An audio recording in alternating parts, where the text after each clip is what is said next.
The reason why I'm saying right now, 10 toes down, you're wrong, is because that 10%, that 5% of the player base is getting an unplayable experience. The reason with the current problem, though, is it's taken the casual balance philosophy too far to the point where you literally can't kill anything. My argument is that every character should get 1 or 2 nerfs. I think that 95 to 98% of the time, pro players are going to break everything every time. If we just give them tools to press the button and deal with whatever problem they run into, eventually it's going to play for you. Is there anything you wanted to still ask, Lats, Captain Coach? Is EOMM real? Oh, no. Jesus. Once again. What's up, everybody, and welcome to a brand new Clear Comms episode. We are at a turning point. There is more doomer takes and toxicity in the community than ever before in 9.5 for Marvel Rivals. And we wanted to have a real conversation, sit down and talk about some of the solutions to this state of the game. And we thought no better to bring on the king of Marvel Rivals, Flats. Welcome in. How you doing? I'm good. How are you guys? Oh, Pretty good. I mean, when I'm not spamming too many games every day. How's your 9.5 been going for you so far, Flats? I mean, I think it's noticeably worse. I mean, like taking out like the daily, like normal rival stuff, like your slur slinging slashers and whatnot. You know, people running down games, like that happens. Like putting that off to the side. I'm not a pro player. I don't even play at that level anymore. I play like pretty casually and like hang out in like mid celestial till the end of the season, then make an eternity push just for fun sometimes. And we have the fights that are lasting 2-3 minutes long. Yeah. And so I'm already starting to see the cascade working its way down. And it's like, yeah, it's kind of fun maybe once. After the 5th game in a row, I need to turn my game off. Like I can't, my brain is fried at this point. So I would say this season has been a little bit worse as it's gone on, but that just means I get to play other stuff. So, well, you mentioned like you're playing casually. I also have a friend who I would consider casual, plays maybe like once or twice a week, still manages to get to like GM every season. He actually told me recently he just hit Celestial for the first time. And I feel like as you, someone who's kind of been championing for like the casual, like having the game cater more towards the casual audience, to really kind of define what that is. Is it more of a amount of time that you play the game, or is it more related to your skill level, or like a mix of both, would you say? I think it's more of a mix of both. I do think that you can casually play something more often than someone who does play it competitively, to a caveat, right? Like if you understand, like you're playing with your friends, you're playing like just to have like silly challenges for yourself. Either you want to learn new heroes, or you know, you just want to like have some fun interactions. But like, you know, like it's fun to climb and watch the funny number go up. But there's a difference between, at least to me, if I'm a competitive player, because I've played professionally, like when I played Siege, then I got into Overwatch, and then I got older and realized, oh shit, I need to get a job and actually survive. So I was like working in Overwatch League, but also being a really good player and like playing like tier 3, working towards tier 2. And then I realized, oh shit, this is kind of not worth it. And so I ended up kind of transitioning away from that. But when I did do that, I was someone who would, when you want to be competitive, you go into every day. How do I get better? How do I win this game? Why did I lose that game? I fucked this up. I should be better at this. Working on your improvement, working on making the funny number go up, but like, you know, what things can I do every day, every game to be better? What is the end goal of that? To be the highest rank possible to that you can achieve. Well, you want to try to shoot for top 500. You want to shoot for rank 1. Or if you want to shoot to be a pro player, right? But why would you do that? Like, why are you going there? Like, what is your end goal? And I think if you don't have the end goal of you want to be top 500 and you don't want to be a pro player and you don't want to be those things, you have to realize that like you can be competitive and like want to win, but then in the same way that you would sign up for your local softball team, you're going to play to win. But if you lose, you're not going to like be depressed on the way home and like, fuck, like we all like, you know, so-and-so, you know, threw a meatball down the plate to their best player. Like, what the fuck's that guy doing? Like, okay, like you kind of just forget about it and you go home and you're like, that was fun. I had a good day, you know? And I think that's how you can treat things competitively, but still view it casually. But the way I look at a competitive game when I'm trying to be competitive is I want to be better. I want to climb higher. I want to work on self-improvement. I want to work on being the best I can be. And I don't think there's a good end game in Rivals to doing that, because the higher you go, realistically, the more miserable it becomes. So I want, when I say people be more casual, you can play actually a lot and still be pretty casual, but it's a mindset of what is my end goal? What am I showing up to do every day? Why am I playing this game? And like, you know, are you playing to have fun or are you playing to be the best? And I think you playing to have fun is way more enjoyable and way more sustaining than trying to be the best, because this game doesn't really feel like it has a good end goal. And to kind of piggyback off of that, I know that in the past you have said that you think the casual experience should be at the forefront, right? That's like the majority of balance. But I saw recently you said that the pure, like the outer edges, or like the extremely bad metas for high end should be tailored, right? Like kind of what we're running into with the Veswa clip that broke the internet, where, you know, these really unfun experiences. Has your opinion like changed at all there as far as the casual experience? Do you think that the like only tailoring to the casual experience creates these unfun metas for the high end? Do you think that that is just a consequence of the balance and that doesn't really matter? And just to, I only preface this because I think that clip broke the internet and has kind of been used to like really trash on Rivals, and I've seen like a whole bunch of Overwatch people retweet it and talk bad about Rivals. But some people would argue that only happened. I mean, that's a high-end lobby. That's a top 500 game. That only happened because of the balance philosophy of not really caring that much about the high end of play or bouncing around it. Okay. Actually, you know, it's very funny. Just a small caveat. I don't know if you saw, but Overwatch had its own version about 3 days later, and now they're all arguing. Really? It's kind of funny. It's like they kind of saw that and were like, we can do better than that. They start their own shit about Roadhog. Was it like the Tracer? Oh yeah. The Tracer Roadhog clip. Yeah. There's actually technically two. There's an Overwatch 2 clip, and then they also have an Overwatch 1 clip to show the difference. And anyways, your glass houses, or you don't something like that. People don't realize we're two sides of the same fucking coin. Everyone thinks that they're better than the other one. Like, motherfucker, like if you turned around and looked at a mirror, we would be the same human, you know? Like there's no difference between the two. Like they'll say, oh, Rivals is way more toxic. Sure, because in Overwatch you get banned left and right if you say anything. That's the big difference. They're the same people. Do all the players who played Dive in Overwatch also AFK the most? I mean, you would say like everyone talks about like the Doomfist and the Genji players. Like, that's proven, you know? Like I'd say there's no difference. The whole reason Brig even existed was because of the Dive players. You know, like they made that character because back then they couldn't kill Tracer, Genji, Winston, and the casual support players, especially, were like, how do we deal with this shit? And they're like, we'll just give you a character that kills everything. Have fun. So it's Wait, that sounds so kind of familiar, right? Hang on. Right, sorry. Yeah, no. To answer your question, though, no, it has not changed. But I think that this is why every conversation needs to have nuance. And I think that 95 to 98% of the time, pro players are going to break everything every time. Most of like my friends are like either retired pro players or like still like occasionally used to play back in Overwatch or whatever. And they know for a fact that they will always find whatever is the most meta strategy or the most game-breaking strategy to win. That is what they are paid to do. That doesn't mean that everyone else is always going to find it. And as long as there's consistent balance updates, you will keep it moving fast enough that it won't trickle its way down. The reason with the current problem, though, is it's taken the casual balance philosophy too far to the point where you literally can't kill anything. And I don't think that's just a top 500 problem. I think that's where it's the most egregious, right? Where everyone's using their cooldowns correctly, but they're also hitting all their shots correctly, right? So that's how you have these fights going 3-4 minutes with like multiple reses and whatnot. But if you always look at lower ranked gameplay, and I've done a lot of spectating of lower ranked gameplay, it's the same game in slow motion, where a top 500 player makes a decision in less than half a second. That's correct.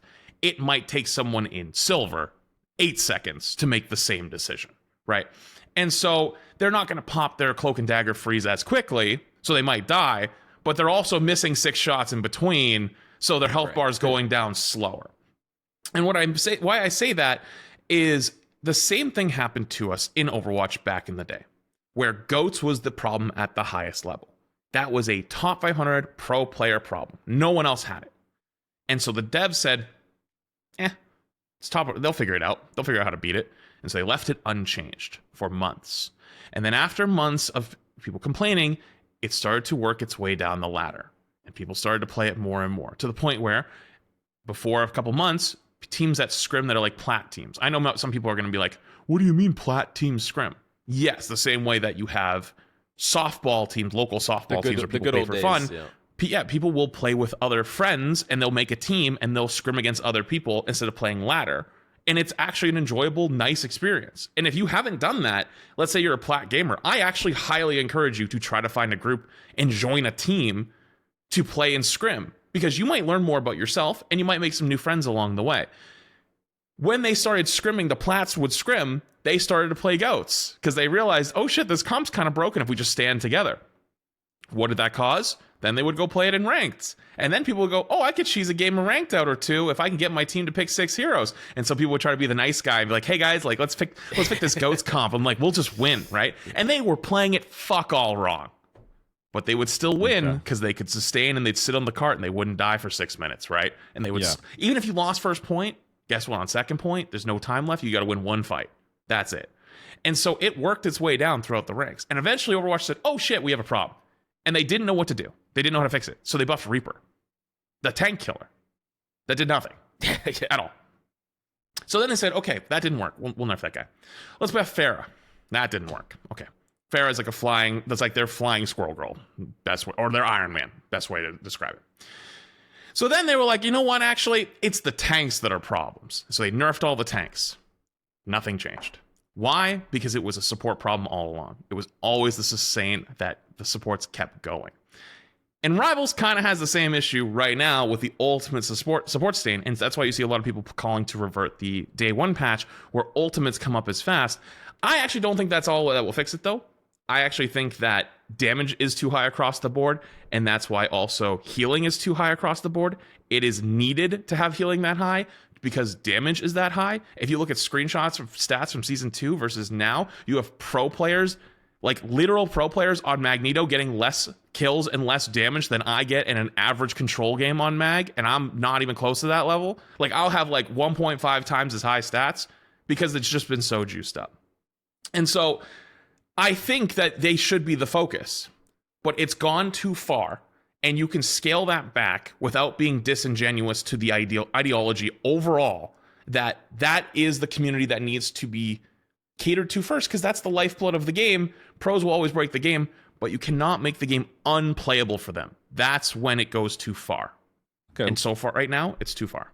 A lot of ways we could go with that. My question is, you mentioned the GOATS meta from Overwatch kind of having like a trickle down effect where people see what the best players are doing and then being like, oh, I want to do that. I want to climb rank. I mean, if that's going to be the natural end game for any kind of like real balance change being made, is the people who play the game less or casuals trying to emulate the top levels of play, why wouldn't you just try to make the top levels of play something that people can strive for rather than have to feel like they need to play, by focusing the balance on that and then fixing things at the lower ranks once the dust settles? So it's kind of like the inverse. I mean, Coach Mills was the one who kind of... Yeah. To kind of piggyback off of that, it's like if your philosophy is like 90% of the focus should be on the casual experience and then 10% on the extremes, what we have always argued on the pod is the reverse, where the 90% is focused on a top-down good experience, something to strive for. And by doing that, you also maybe motivate people that want to take the game seriously because they see what the games are like in the high end, and maybe you make more competitive players. But then, of course, like 10-20% you make the experiences good. Like, if Squirrel Girl's terrorizing a gold lobby, or BP is like making people miserable, or Penny or whatever, you focus on making good experiences and you give low ranked players good experiences, but you don't base the entire balance strategy on those low ranked players just because they don't take the game to that extreme that you're talking about, that like the pro players and the high ranked players do. And so when people take things to extremes, it needs to be more finely tuned because they are going to find every gap in the meta, every absurdity in the meta, versus the low-ranked player all they really care about is that they're not losing to what they feel is unfair or nonsense. And that's, that doesn't, I don't think that takes your entire balance team to balance around them. I just think that you just have to kind of surgically deal with problems. At least that's what we believe.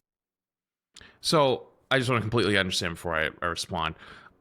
So you're saying the inverse, that you should focus on high rank play and balancing for the high rank play, and then that will trickle its way down. And then if there's outliers, you fix those outliers. Yeah. That's actually a very good philosophy, and actually something I used to believe in. And the reason why I don't believe it for this game in particular is this game is way more casual. And I can point to you just the systems of how the game is designed.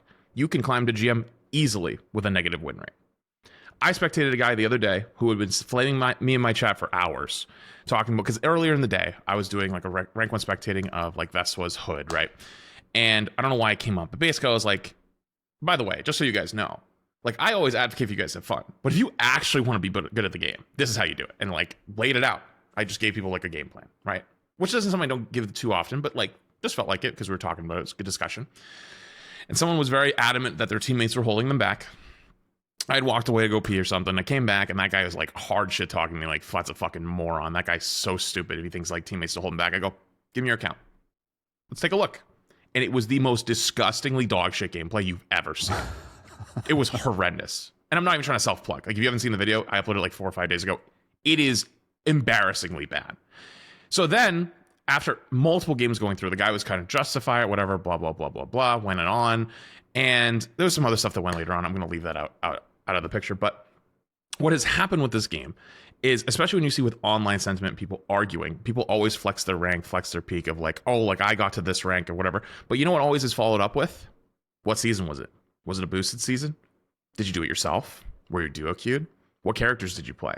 Did you abuse a new broken character that came out? Nobody gives a fuck about your rank prestige. There is no reason to really rank up. So nobody really respects those high-level players. They don't think that they're better than them. They don't think that they know better than them. And Rivals has encouraged people to play the game more and be rewarded with a higher rank, right? So when you say balance for top-down ranks, yes, you have the pro players, and I think those guys are phenomenal. They're obviously going to know their shit. But what do you cut that off at? Because I think GM is the start of high rank, quote unquote. So is Celestial. That's like top 1%. But most people don't even believe that because they got to it in season 1.5 or season 2, right? And so the systems in the game have encouraged people, if you just play a lot more, we'll give you a high rank. So it's not competitive already. And so where do you look then, right? Where do you look then to what is considered high rank? And I don't even think pros even always agree with what balance should be. How often have we seen somebody go on Twitter and talk about dive is dead? And it wasn't. How many times have we gone on Twitter and seen somebody complain that, oh, like hell is broken right now, and it wasn't. Like it was actually like kind of mid this season, right? No offense, like with how fast Rivals was doing patches, nobody really knew their shit. And the reason why I think this season is different is because you can see with your own eyes, not just data. The eye test shows how long the fights are lasting, and we've gone too far. Like we've pulled it way too far. If they're balancing more for fun and more towards casuals, right? They might be seeing things that we don't see in those ranks. Like, for example, the highest win rate characters in bronze through like plat is Ultron, like by far. And that's like Ultron, Penny, BP, right? And it's like Pennies are just fucking annoying, right? Like nobody likes playing against Penny. Let's be real here. Like even the Penny players kind of know low key that they're annoying and like, they just like their character. Ultron, why is Ultron so good? Because gamers don't look up. That's why we haven't had an Iron Man meta since season 1. Because when Iron Man was good in season 1, he not only was good in high rank, he terrorized the lower ranks. And so I hear you, right? But at what point then do you have to start reworking certain characters? Because like if we're going top down balanced, right? BP, if he was balanced from top down, would be like the spawn of Satan in bronze through plat. So right? Yeah, I mean I 100% agree with you. And I think that part of this means that, when we talk about surgically dealing with characters, some characters need to be bad or be reworked. You can't, like, I know a BP player will beg and plead to get their character buffed and make their character A or S tier. Some of these characters are designed in a way that there isn't a healthy way to make them meta. So how I personally feel like that right now is with the Thing. I pretty much bring this up every time I possibly can because You don't like just going ding, ding, ding, ding until your brain starts to rattle? Yeah, I mean that's because we all play Thing. Like we all know what that character is like, and it's a character that he's fine on the fringes, but he's not fine as like a top 5 tank or like a top 3. Like there are certain characters that have to be removed, but I think that high ranked players would accept that if it means that there are certain fundamental things that are changed, like the sustain problems, the ult problems. And me personally, I would love it if the devs came out with a statement that said something along the lines of, we will do our best to balance for the high end. We will not get it right every single time, but we are going to try based on these 5 philosophies. But we're also going to, get rid of these abnormalities in the low elos. And this could include reworks to a lot of characters, but this is what we think will be the healthiest for the game and the most enjoyable for everybody. That's what we would prefer. So I'm going to ask you a quick question. All right, let's say you had to, I don't know if you're like saying rework Thing or just like scale him back, right? Probably. I think you have to consider also player knowledge. Player knowledge spreads very slowly. One of the most hated metas in lower ranks, metal ranks, is dive. Is that fair to say? Would we all agree that like they probably hate dive the most? They hate it. They hate it a lot. Yeah. So if you're a player playing in the metal ranks and you bump into a Daredevil or a BP, what do you do?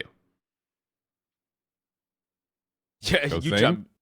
Yeah, You ask for someone to go Thing. Right. So they like having him there. He's a good option, and he's not that difficult to stop because you just hit E at your teammate, and then you hit Shift, and then they can't move for 5 seconds. That's why it's there. That's why it's so long.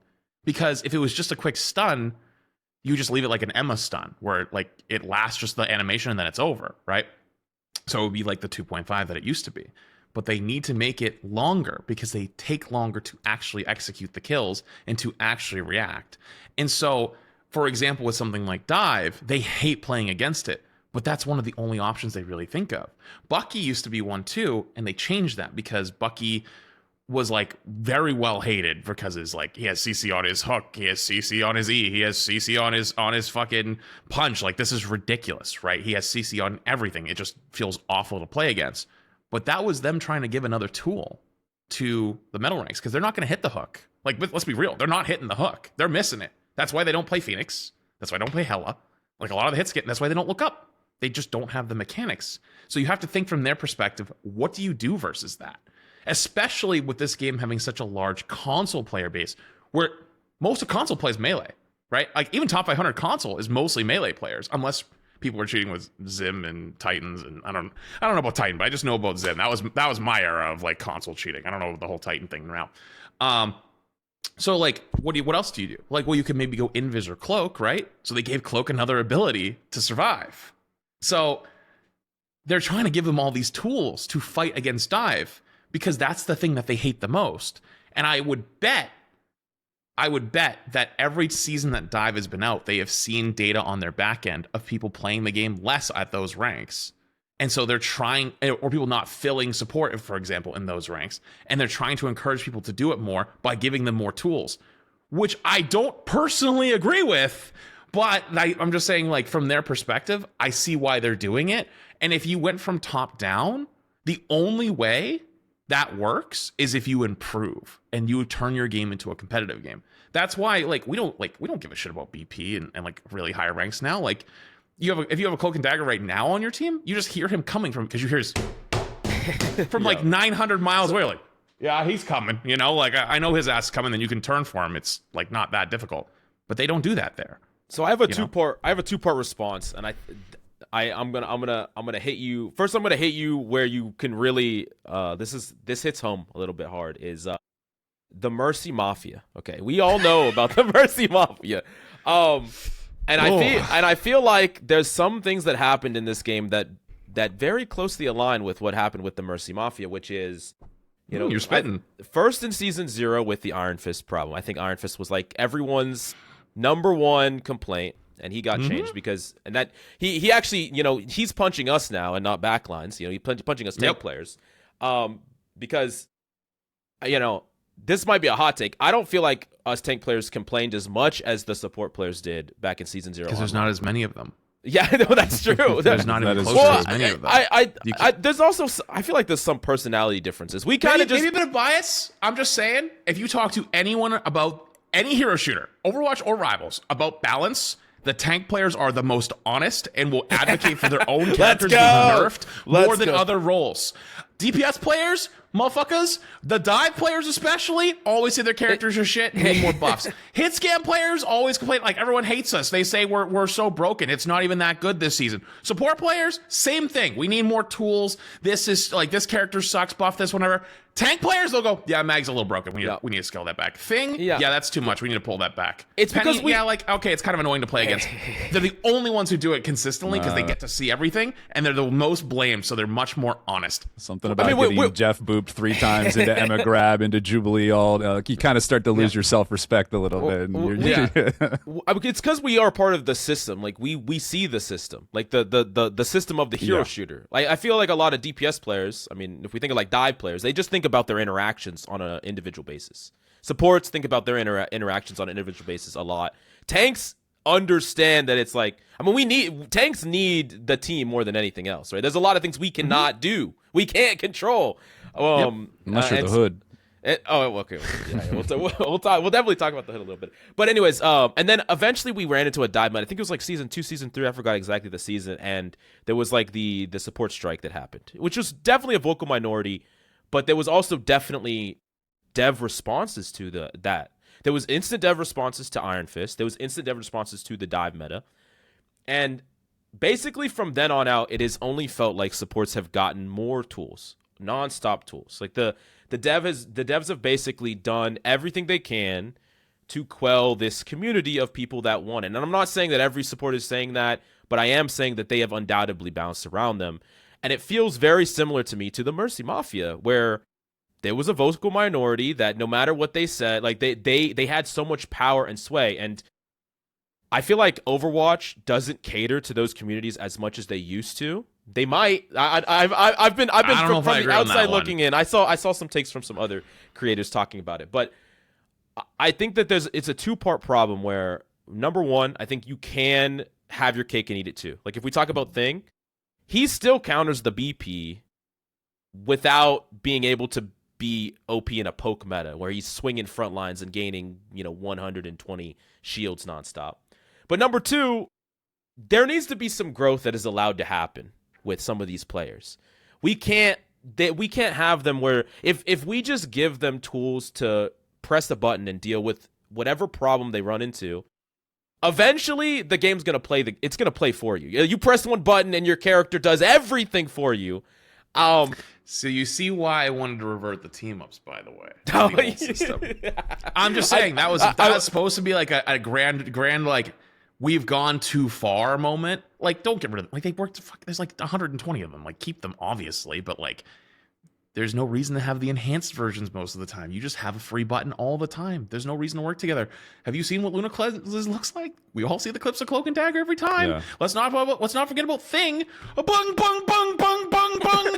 Let's not forget about all those. Like, that was the whole point. That was like the start the discussion, right? Well, you would think that when they introduce a massive change like that, more abilities, more options, more tools for everybody, that would mean raising the skill ceiling of the game. And I think for me personally, at first at least, it felt like that. But do you think now in hindsight, Flats, after all those team ups have been implemented, do you think the ceiling of the game has gone up and it's like more skill based, or do you think it's just devolved into this whoever presses OP button first wins, and it's not really that impactful to, like, use your cooldowns wisely? Yeah, no, that's a really good question. So if you ask me that question from season 2 to season 8.5, the answer is undoubtedly yes. It is harder for a casual player to come back. And I think I can say this, hopefully without sounding egotistical. I probably have one of the largest casual bases of this game that plays it consistently. I played Overwatch for many, many years, played Rivals now for 2 years. And so I have probably get asked almost as much as anybody, if not more, hey, I used to play Rivals, or hey, I haven't tried Rivals, I play Overwatch, is now a good time to hop in?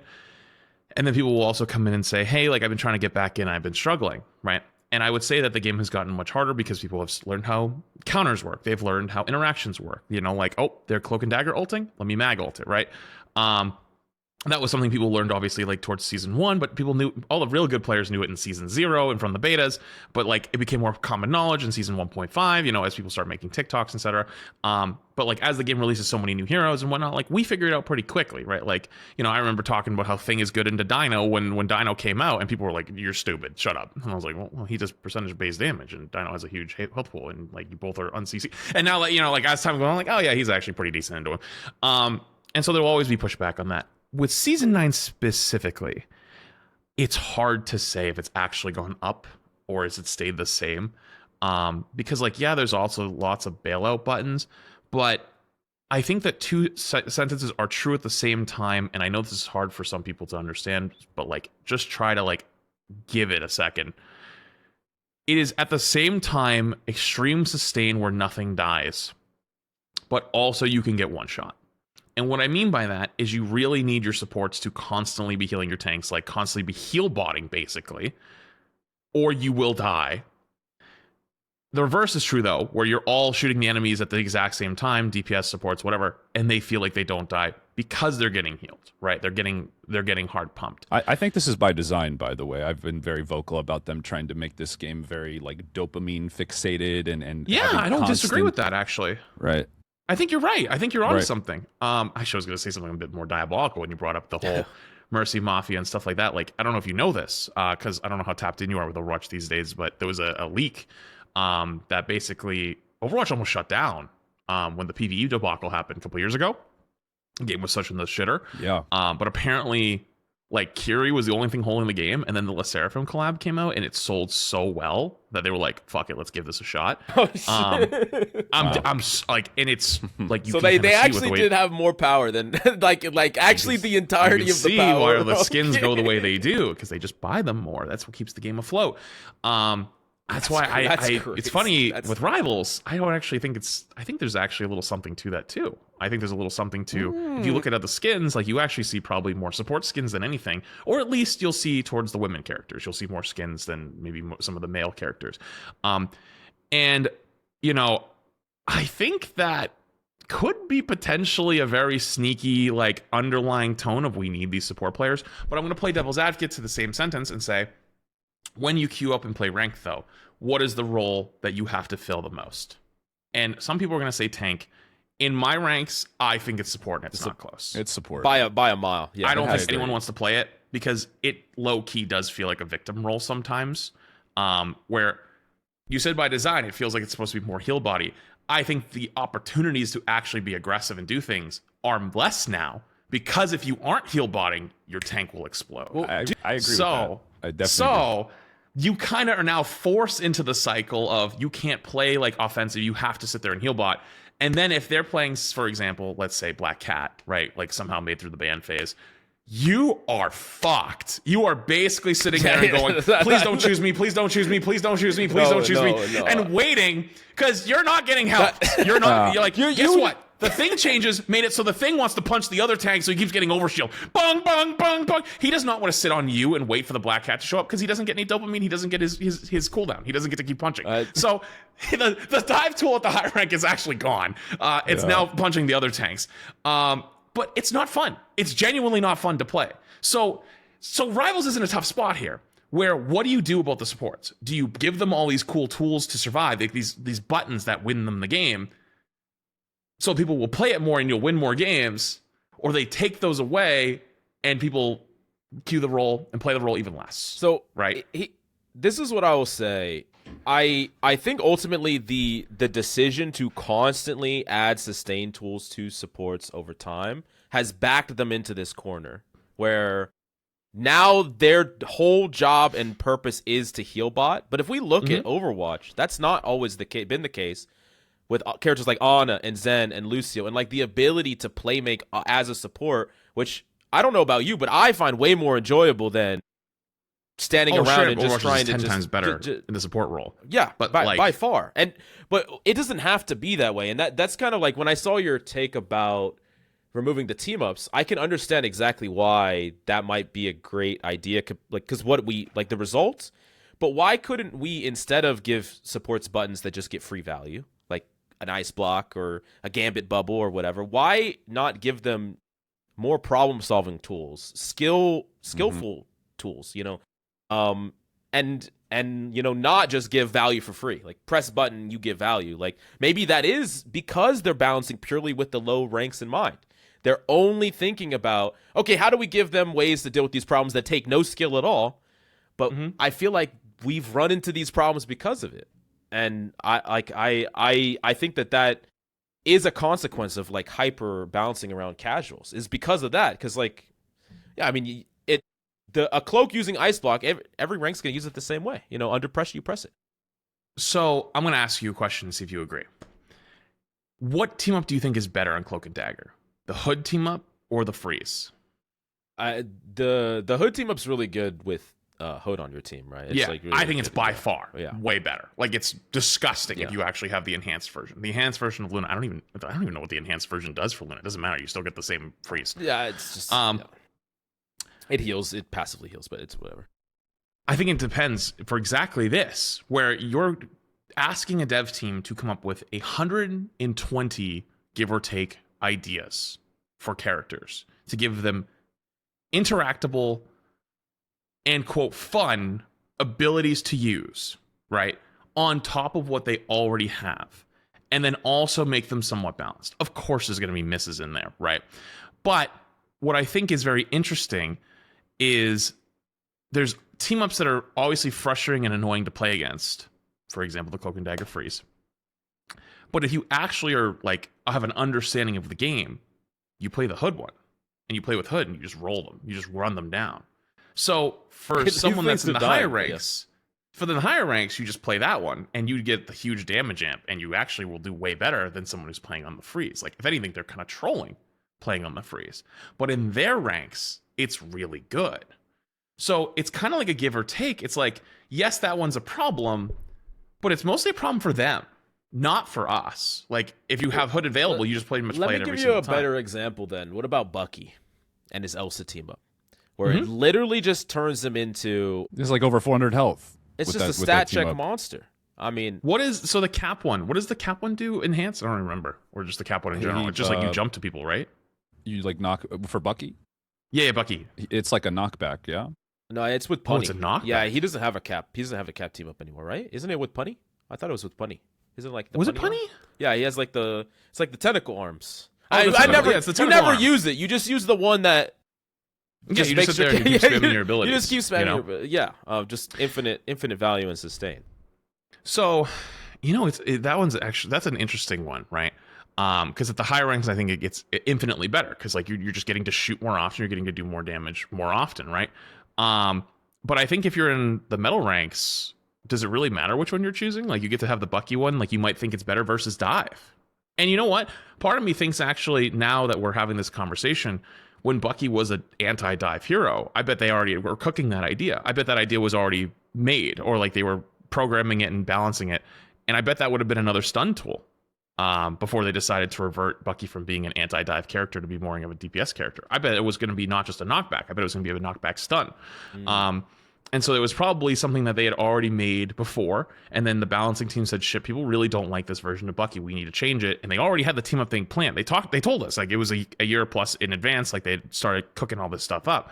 And so when they released it, they probably had to be, the same. They're not going to make a whole new ability within the next 3 months, because it wasn't too long ago that they made those changes to Bucky. It was like season 7 or 7.5 or something like that, right?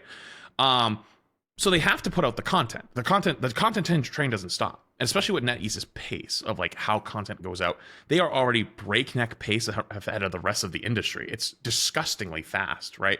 So I think that that's an example of potentially a lame duck team up, but maybe it's because it used to be something else and they changed it. Now, if that version of Bucky had a stun on it, right? You could stun people with it. You gave him an extra stun, and now he had the hook stun, the double E stun, the shift stun, and that one. Would you think it's still the same way it is now? Would you think if it's like, this is like useless? Or would you think he's the best anti-dive character of all time? I think that's a bit more debatable. So it's like right now you just pick the Elsa one and you just win. But I think it gets infinitely high or more value at the higher rank than it does at the lower ranks, if that makes sense. Because So that, sorry, you can continue.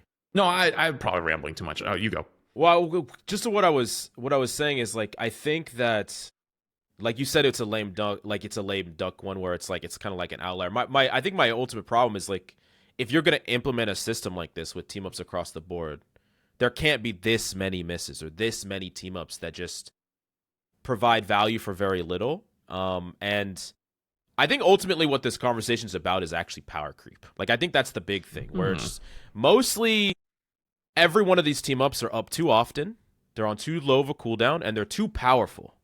Like we basically, I mean, we made the game, everyone like 30%, 40% more powerful in one patch in a game where everyone was already way more powerful than like, you know, alternatives like Overwatch, right? Like the numbers have just gotten ridiculous to this point. So like Cloak's Ice Block, that's an ultimate in other games. Like it's such a powerful ability. And you said yourself, like it's not even the best one. And I think a lot of abilities are, I mean, thing right click buffs over time should be studied. Like just how much value that single ability has been given. It's just there's too little effort for how much output I feel like a lot of these heroes have, and I don't think that's a thing that's necessarily beneficial to like a casual. For instance, I think there's a certain level of fun and excitement that comes from trying to master your hero, especially with the Marvel IP. You know, you want to play your favorite hero and get good at it. You know, so let me play devil's advocate here, because I'm actually on your side. If you've seen, I've talked about power creep. That was the whole ideology around we've gone too far,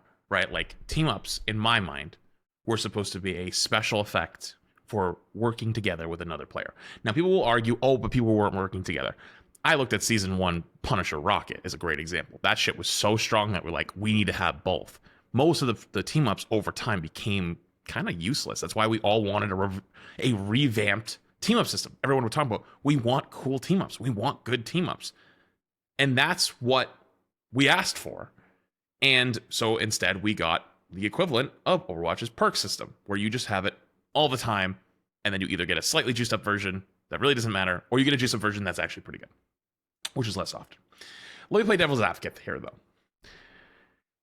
People will say, especially on the casual side, especially like online and whatnot, this is a hero fantasy game. You're supposed to be your favorite Marvel character. Heroes are strong. Heroes are broken. Heroes are really, really powerful, right? If everyone is if everyone is broken, then no one is broken, right? And that will be an online sentiment, because that's what I've been bombarded with for the last week, is nonstop that, right? But they don't really know what they're asking for, but you can't sit there and say, well, they're completely wrong. Because if you sit there and say they're completely wrong, they're not going to listen to you, right? And if that's what those casual players want, and that's what they're saying they want, and the game is more catered to them, that's what the game is going to give them, right? And so we have to, unfortunately, and I would say this as myself, unfortunately, I had to be the bad guy in this case and say, no, what you're asking for is detrimental long term. 95% of the time, fuck it, go nuts. I want you guys to have fun. But what you're asking for right now, we've already experienced an insane amount of power creep. Because most of the context around what people have been asking for with Season 9, 9.5, isn't to nerf the really strong stuff. It's to buff the weak stuff. And that creates an endless vicious cycle of shit just being stronger and stronger and stronger and stronger, to the point where your health pool doesn't even really matter anymore. It's either going to be there or it's going to be gone. Whatever, depending on if you used your cooldowns or stuff correctly. And where I think we've got into this big problem, though, is you can't tell them, no, that's not what you actually want, because that's what they're asking for. But it's going to cause big problems long term that maybe they don't see. And that's why this week I've been like, listen, I'm with you 95% of the time. You're the right dad. Now, you don't know what you're asking for. And I can point to history and show you times where this has happened and it didn't end well for you long term. You might not see it now, but you're going to see it in a couple months, and shit's not going to be pretty then. So, like, please have an open mind. But most people don't want to have an open mind about it. They want to just argue on, no, this is exactly what I want right now. So the question becomes, do you just let it go and just say, fuck it,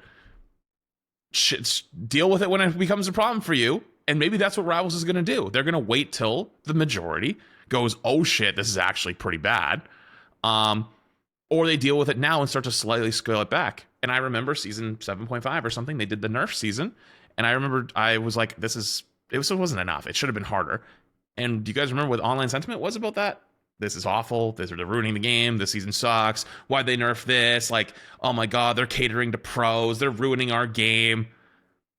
It's the same shit every time. This is the thing, though, is I feel like you agree with us a lot more than maybe it seemed like you agreed with us and just probably some other takes online where, like, I think a lot of low-ranked players don't want to feel like they are ignored. Casual players, they don't want to feel like their opinions are completely ignored. But the reality of it is, you're looking out for their best interests when you don't balance for what they think they need. Like, they want these things. They want buffs, because the reality is, nerfs, that's not a casual change. In any kind. There are no nerfs that are casual in nature. People don't like when anything is nerfed. Like, historically, no one likes when things are nerfed. But high-ranked players understand, competitive players understand that it's for the betterment of the game when certain things are nerfed. And I think you agree at this point, and we all agree, that we want a lot of nerfs. I think we need a lot of nerfs. Like, power creep is too hard. Things need to be real bad, especially like if taking away the team up system, like you've argued, that's a nerf to everyone, right? Correct. So the reason why I said that, and I know they're not going to do it, but it needs to jolt you, is because what level of nerf would be required? Let's say Mag. Mag, we can all agree, is really strong. Mag's sword is a 3-shot kill. That's insane, yeah. How often are you 3-shotting anybody right now in your games with Mag's sword? Be honest. Almost never, unless you caught someone on the flank, and the only people who are catching on the flank are dive heroes, and they probably left. And you probably didn't get the kill on them. So, you look at all of these characters, you would have to nerf them significantly. Either you make the cooldown much longer than 12 or 13 seconds, what it is now. You make it a 4-hit or a 5-hit. And then you apply that to every character across the board. What is the reaction to that? People go bananas. People are going to be so mad that you took away the power from them. And that's why, more recently, I made another video talking about it. I said the community is drunk on power. They're drunk on it because they genuinely don't know how this will affect long term. And that's okay, because Rivals needs to have a reset every once in a while. For example, with season 7.5 or whatever, the nerf season, they should have been much harder and like just one rip the band-aid off season where they piss everybody off, and then you just keep rebuffing again. And you keep rebuffing for about 6 to 8 months, and then you do it again, and then you just make everyone happy again. Like, you just do endless buffs. That's how you balance casually. Unfortunately, we have now broken the scale that we used to have, right? So before the team up change, you could have done this, where you buff 8, 9, 10 months in a row, and then you nerf it really fucking hard, and then you do it again, and everyone has fun. 1 season, 1 month where people will be upset. 1 month for 9 months of happiness. It's a good trade.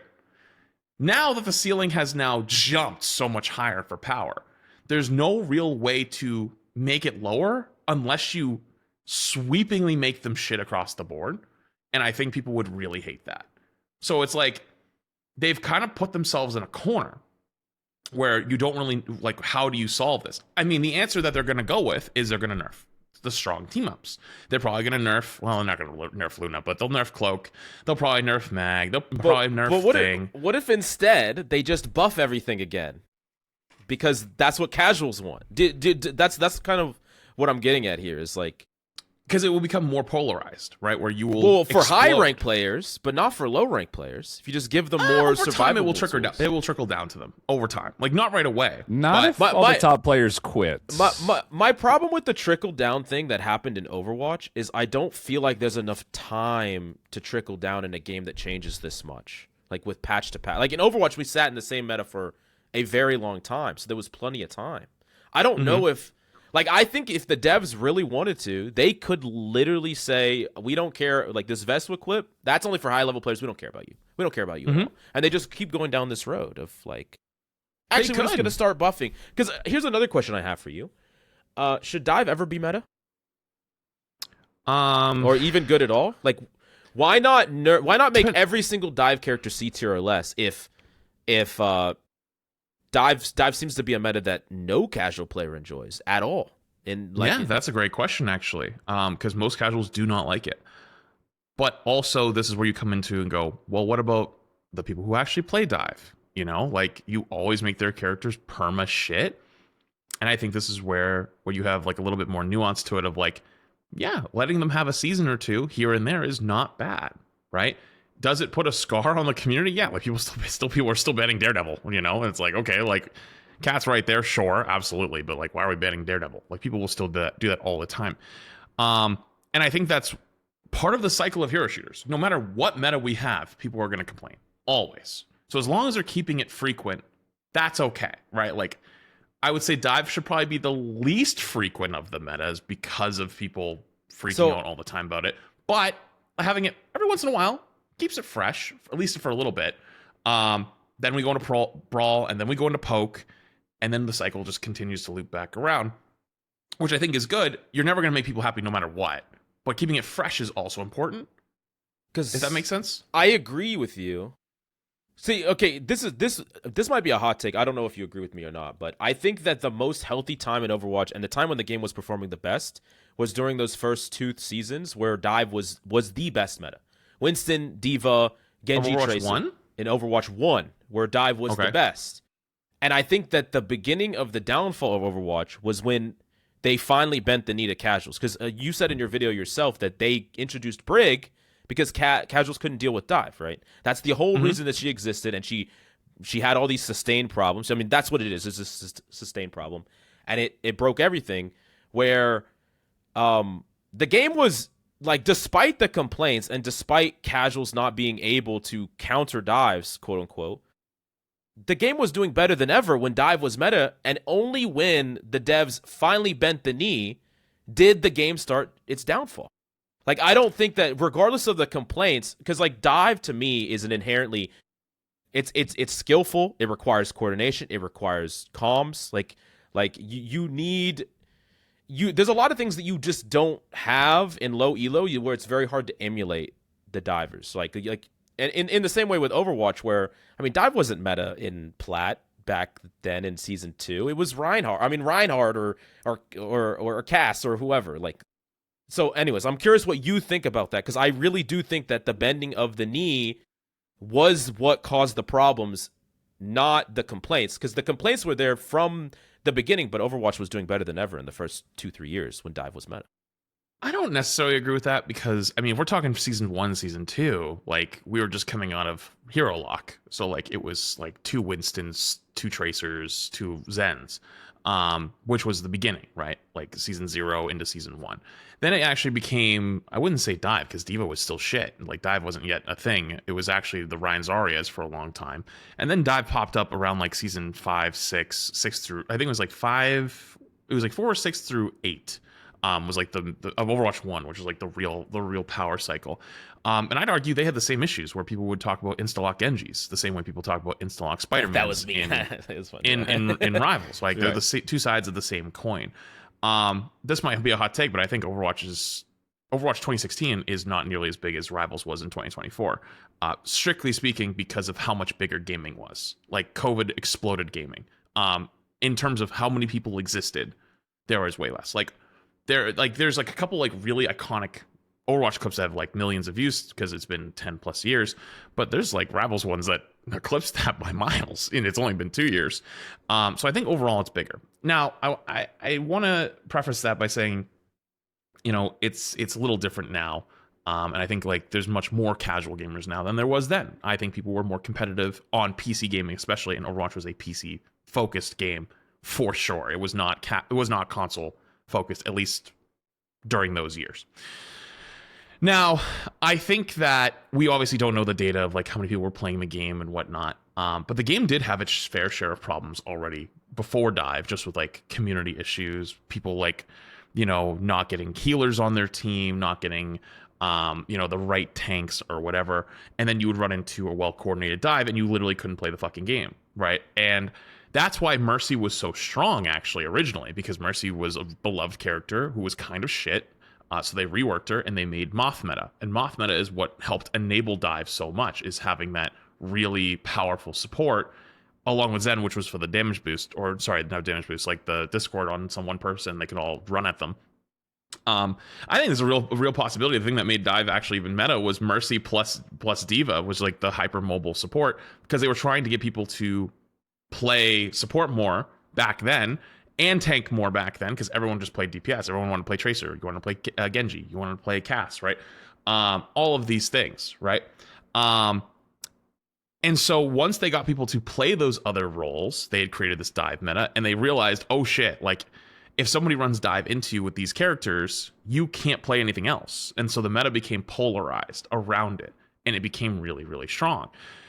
And I think that's probably when they started to design Brig. That's when they probably came up with the idea of Brig.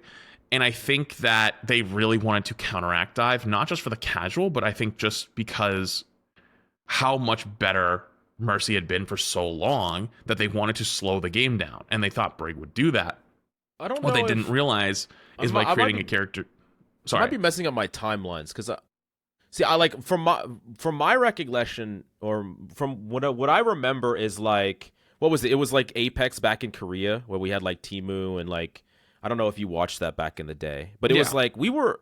At least the Koreans were running dive for a very long time, and dive was meta for a very long time, and it was like Tracer Genji. It was like Tracer Genji, Lucio Zen, and then it was Tracer Genji, Lucio Ana was like the meta for a very like large chunk of time. I guess what I'm curious of is, if they never instituted Brig in the game, do you think the game would have just crashed and burned? Like do you think that Overwatch was on a downward trajectory without Brig? Like Brig was a necessary evil? Like I hear that a lot. No, I mean I understand the concept of why Brig was made, but the problem was Blizzard was very stubborn, and they wouldn't change it. They didn't realize that they had created a monster, and they thought that right. they would figure it out, because the casual players did love it, right? They were like, oh, we can survive dive now. But it was too much of a power creep. Like, I think instituting a anti-dive character was what the game needed, because the support role didn't have it. It had Ana, Mercy, Zen, Lucio. Maybe I'm missing one, but I think that was like it at the time. Am I missing one? I think that's it. Like, there was not many supports. They needed an anti-dive support. And Moira. Sorry, Moira was out. Yeah, we had They had no way to fight back. And so they were trying to give people I guess Symmetra technically was a support, but like she got reworked. No. And so they wanted to give people a chance to fight back, which was what Brig was. And that is a good thing, but they were stubborn and they refused to change it, because they were like, they'll figure it out, which was wrong, and it was not the way to go about it. There needed to be radical changes, because giving them what they needed to survive was a good thing, but the way it was instituted and the way it was left and the power creep that it was given was off the charts, right? And I think that kind of comes around to what we're talking about in a way, is the power creep of it. The power creep has gone too far. And giving them the tools is good, but I would also argue Overwatch was 100 times more competitive game than Rivals is.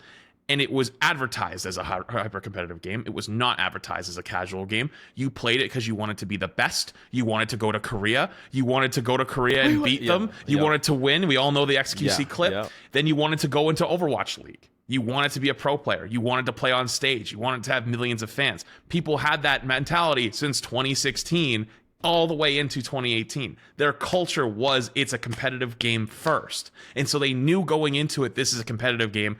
And Overwatch was trying to have its cake and eat it too by going more of that casual route, like you were just saying. But they were stubborn in keeping it as powerful as it was, because it was good for those lower ranks.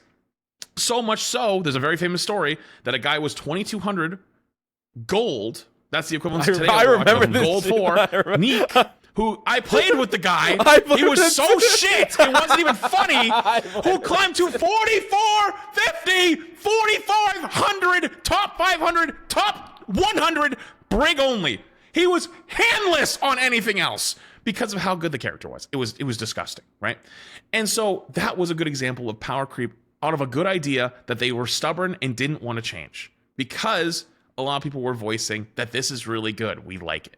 And it's not a problem in our games. Sound familiar? It is. But we're in that time right now. Though, there are also two different games where one was hyper competitive. This one's not.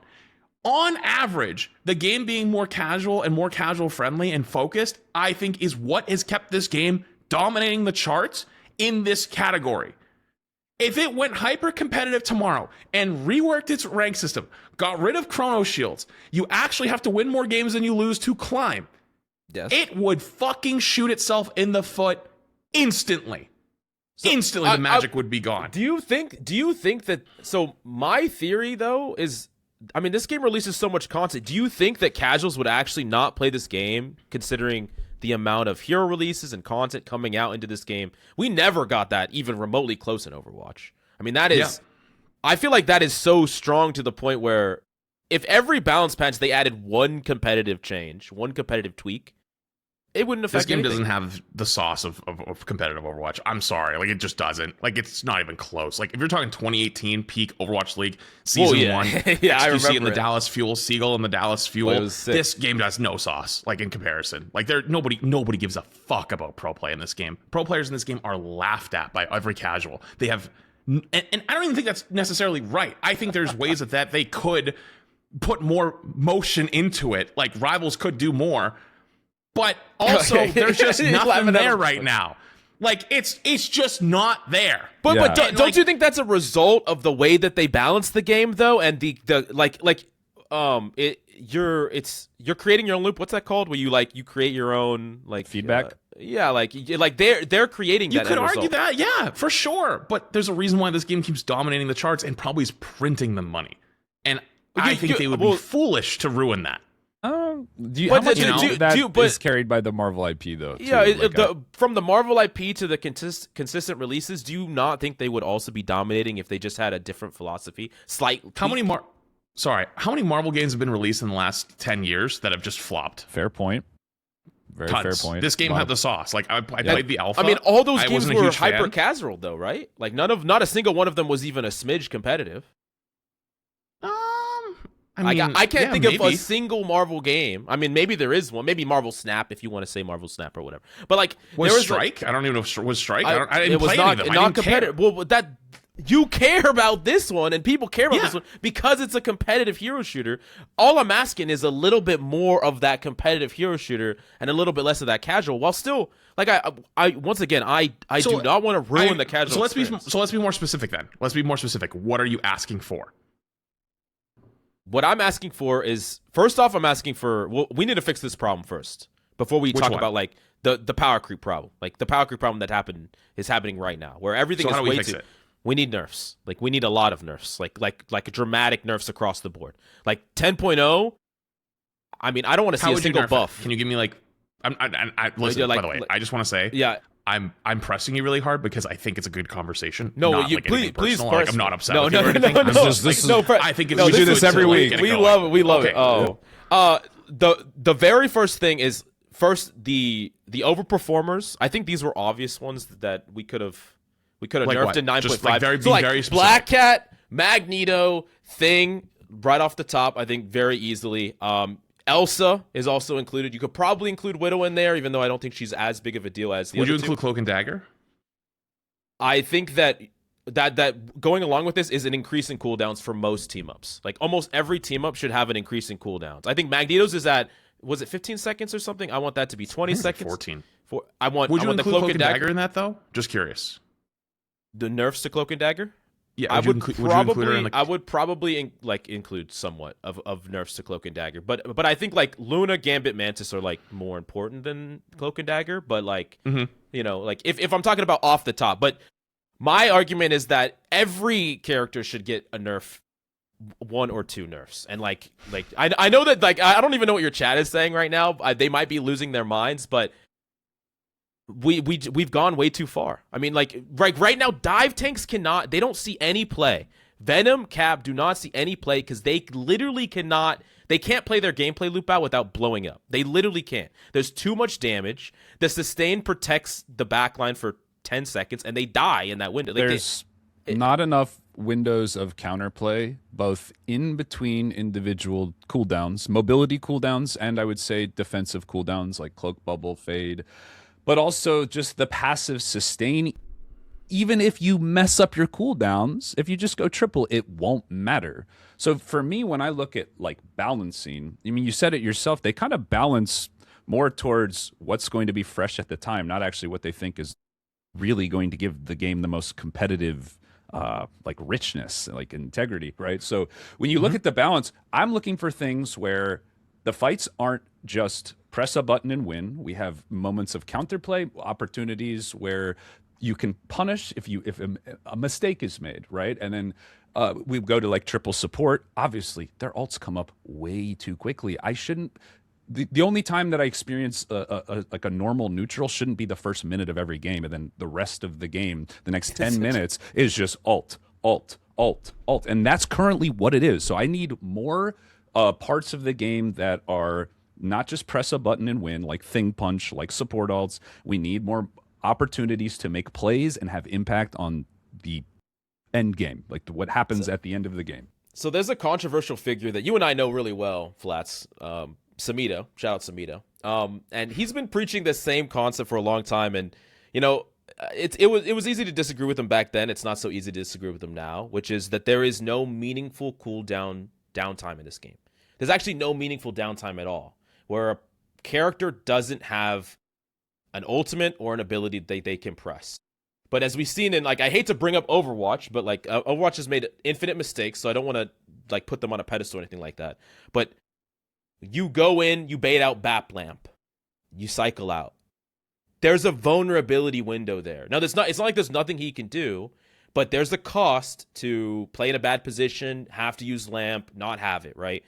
In this game, it doesn't feel like there is any window of vulnerability or any downtime window. And that's why the things that are the best in the game right now is just play gun character, shoot, play Bucky, shoot, play, you know, just front to back, throw damage stats at the enemy team, because eventually something will break. I'm at a point here. The most played DPS on console are actually gun heroes, believe it or not.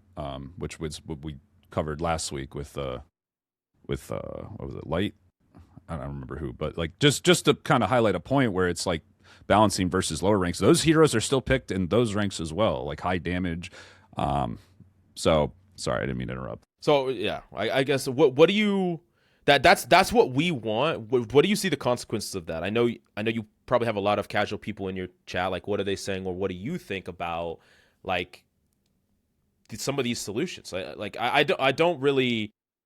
I know that's a hard band-aid or like a hard pill to swallow, like the nerf everything pill. It's like hard to swallow, but like we've got. It's not hard for me to swallow. That's why I said the whole revert the team up thing, because it is like you've given everyone an extra button, and like that's a really hard thing to nerf. Like you now have, instead of 2 cooldowns to bait out, you have 3 or 4 or 5. You know, that's difficult. So I want to circle back really quick, because a lot was just said.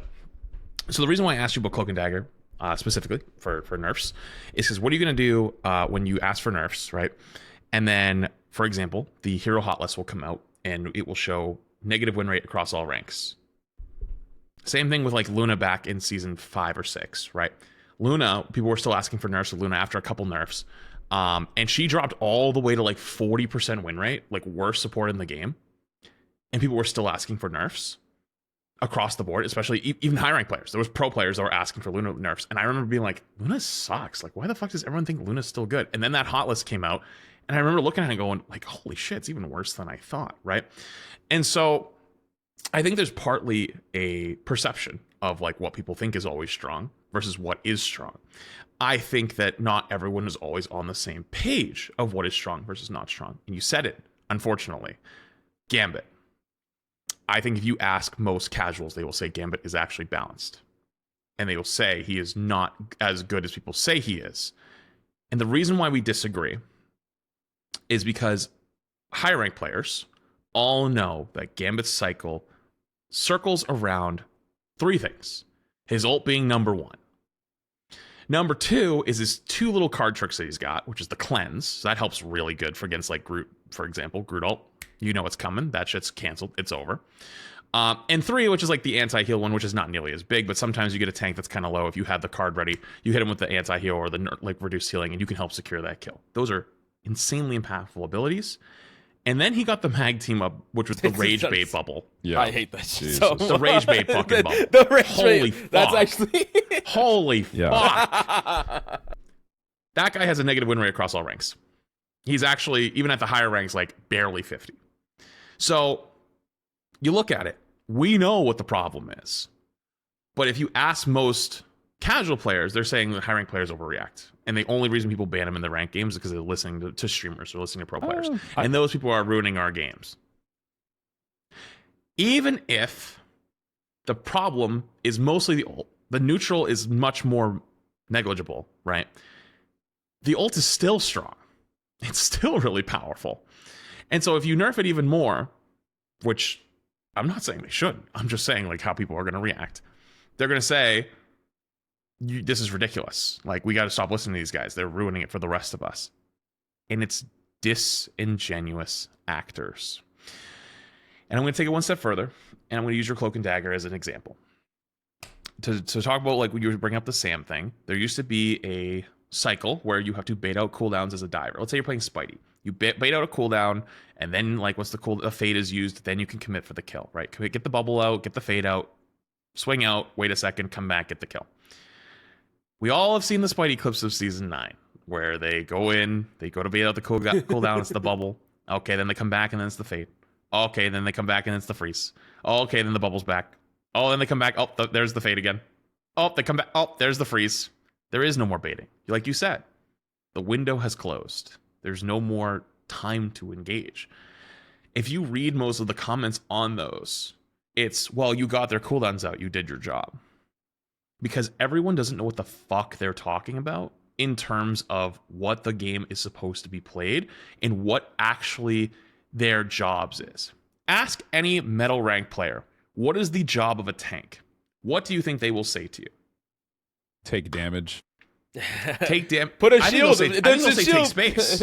I think they've learned. I think they've learned to say take space. Like, take space. But if you question them, what does take space mean? No idea. Because they've heard everyone talk about it for years.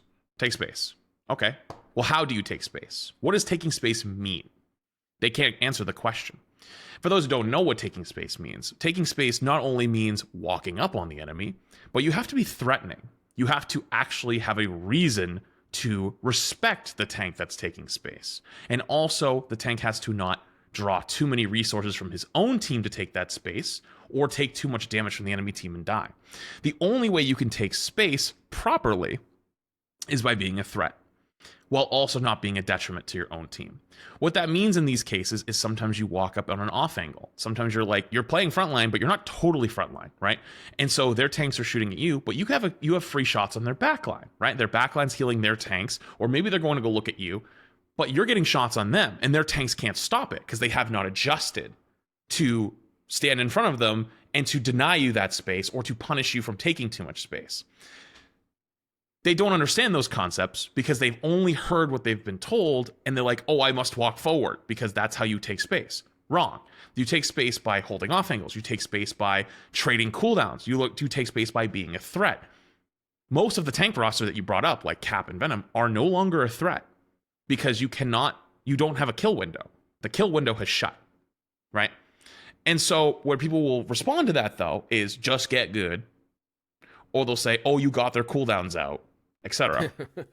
And we have a lot of disingenuous actors on how the game is supposed to flow. And that's where it gets really muddy.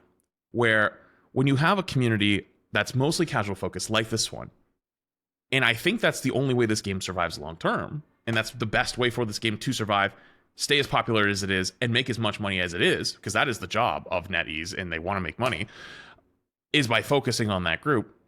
But there's not really any accountability either, right? If people get it wrong, I can't tell you how many times I've had somebody fucking comment the most ridiculous shit. It's most liked comment, or like, fuck you, you're stupid. And then a month later, it proves to be completely wrong. I'll give you a good example. There was some guy that made TikTok about like, oh, your tier list sucks. Like, why are we listening to this guy? This guy is fat, annoying, stupid, whatever. I said Cyclops was D tier. Turns out Cyclops was like the lowest DPS like win rate in the game with like 40%. And like, if you've played any ranked, you know Cyclops was not good after the big nerfs into season 9, right? Like, it just kind of sucked, especially without the rocket combo. But there's no accountability. They're not there to be held accountable. Yeah. So, unfortunately, I think it's okay to let them have their opinions and to talk about these things and ask for what they want. But there's times like this where people do have to step in and go, this is going too far. It's time to pull it back. And it happens probably once every 8 months to a year. But the other 9 months doing really well is a good thing for the game. It is very good for the game because people are happy and they'll play the game and they're enjoying it. But every once in a while, they do need to be reined back in. And this is unfortunately one of those moments, but that doesn't take away that the other 9 months were like people were more happy and let them get what they want for 1 month of pain. Does that make sense? Sorry, that was a lot. Don't you think that this is going to be a cycle we just keep running into, though? I don't think it's going to get any better. Like, it's just going to keep progressively getting worse unless they take a design philosophy, take a stance, and be like, this is how we're going to balance the game. I think there's other ways. Yeah, so like, well, they definitely shouldn't be listening to people like comments on TikTok about like Cyclops being broken, which is what like I wanted to just throw in this comment. Reading TikTok comments about Marvel Rivals, it's a complete trip. Like, you're not telling me nothing. No, I know you know. Me I read the comments on your videos, and some of them are just completely absurd. Like, I genuinely can't believe how much hate you get, Flats. Like, it's honestly like it makes no sense. I mean, you were actually like why I got into Rivals. Like you and Tim, like, were content I watched. I'm like, you seem like the chillest guys. Then I read the comment section. I'm like, what the fuck? Like, what is going on here? It's unfortunately the price you do pay as a large creator, and especially being on short form platforms. I mean, I kind of outed myself. I'm kind of fuck it. I'll do it again. So this week's obviously been a shit show. But during this week, I've actually been conducting an experiment. And I was going to wait till the end of season 10 or season 9 to out it, but some guy was complaining about Cap and like, why haven't you talked about how bad Cap is and all this stuff? So I decided to play my hand.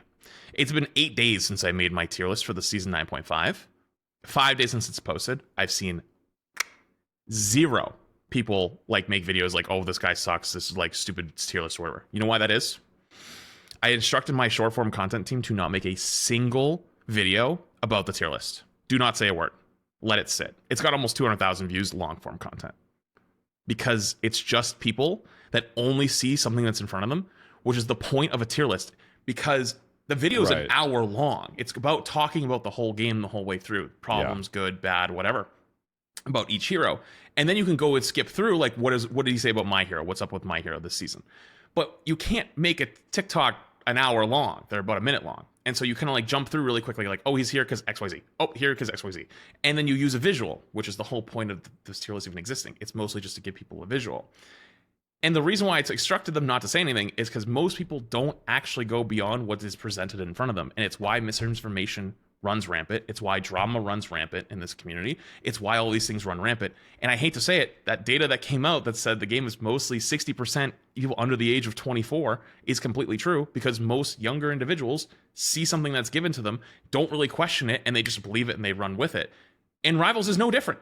Like, people see either misinformation about the game and run with it, or they see misinformation about people and run with it, or like somebody says like, oh, this thing is really strong, and they'll just believe it and they run with it, but they don't even know why, and they don't question for it to know why. And if this game was a competitive game, they might question it more, but it's not. They like being told what's true, what's not true. And unfortunately, that's just the way the short form content works, and it sucks, but that's just the game. I don't think there's a way to fix that. And I think I've been very outspoken with this for a long time. You brought it up. Like, isn't this just going to keep happening? Yes, it is. I think Rivals is a very good game. I think right now it's not in a great spot, but it's not broken. It's fixable. Like, it's not fucking over. Like, I played Overwatch 1. I played Double Shield for 2 years, from 2020 to 2022, but it was no content. Super fun. I know all about a game that has no hope. This game has plenty of hope. It's fine. Yeah. But you know the one thing Rivals cannot fix? It cannot fix its community. It cannot fix the people that play the game. It cannot fix the way people act. You can't fix a community. That's impossible. They'll grow up. Sometimes it just grows out of control. Sometimes you get a League of Legends. Sometimes you get a Dead by Daylight. Rivals is just going that route now. And their two options are they just start hard banning people that they find in their game. I got a slur second slasher yesterday. I'm dead serious. Like, 5 seconds into the game, we're talking hard N, hard R. Bang! Like, I reported him. He got muted. That's it. Like, Yeah. that's it. Nothing. And that was like everyone saw it. You know, my team, NC team, whatever. They don't ban anybody. Because they're people that play the game. They're gonna buy more skins. They're gonna do all these other things. They're not gonna ban them. So they're gonna let them keep playing. Because one of Overwatch's biggest criticisms is they're very harsh on bans. Rival said, let's not do that. So they don't ban people as much. So you have a toxic system that contributes into itself consistently. I definitely want to get to that, but I wanted to cycle back to asking me kind of like what I would do for the balance. This is something we've talked about on the podcast a lot, which is before you give a response, just hear me out here. Separate balancing for the ranked competitive mode. You could argue that there's already changes made to the ranked mode that are different. Obviously, like with quick play, you only play half a game. Ranked, you play a full game. Bans is another thing that's different. So would it be too much to ask to offer for the game mode that they consider more competitive, so they can still do whatever the balance changes, where they make whatever meta work for whatever month, something like a global nerf like they did to the support alt change, to buff it in the 9.0 hotfix to everything. So to basically raise the skill ceiling of just the ranked mode in particular. So an example would be when you hover over the rank tab for competitive, it'll show you whatever bans, different map setups, like longer maps, and then it would say 50% global alt church nerf, and like maybe like remove tenacity or something. Like I think that. I'm curious to hear your thoughts on that, but something like that where it's separate balancing for the ranked mode, but not any changes to individual heroes, so that like those contexts that you say, or conversations that you say that lack context and nuance, where people just see a clip and like, oh, that thing's OP, that would kind of be mitigated a lot. Curious to hear your thoughts on that.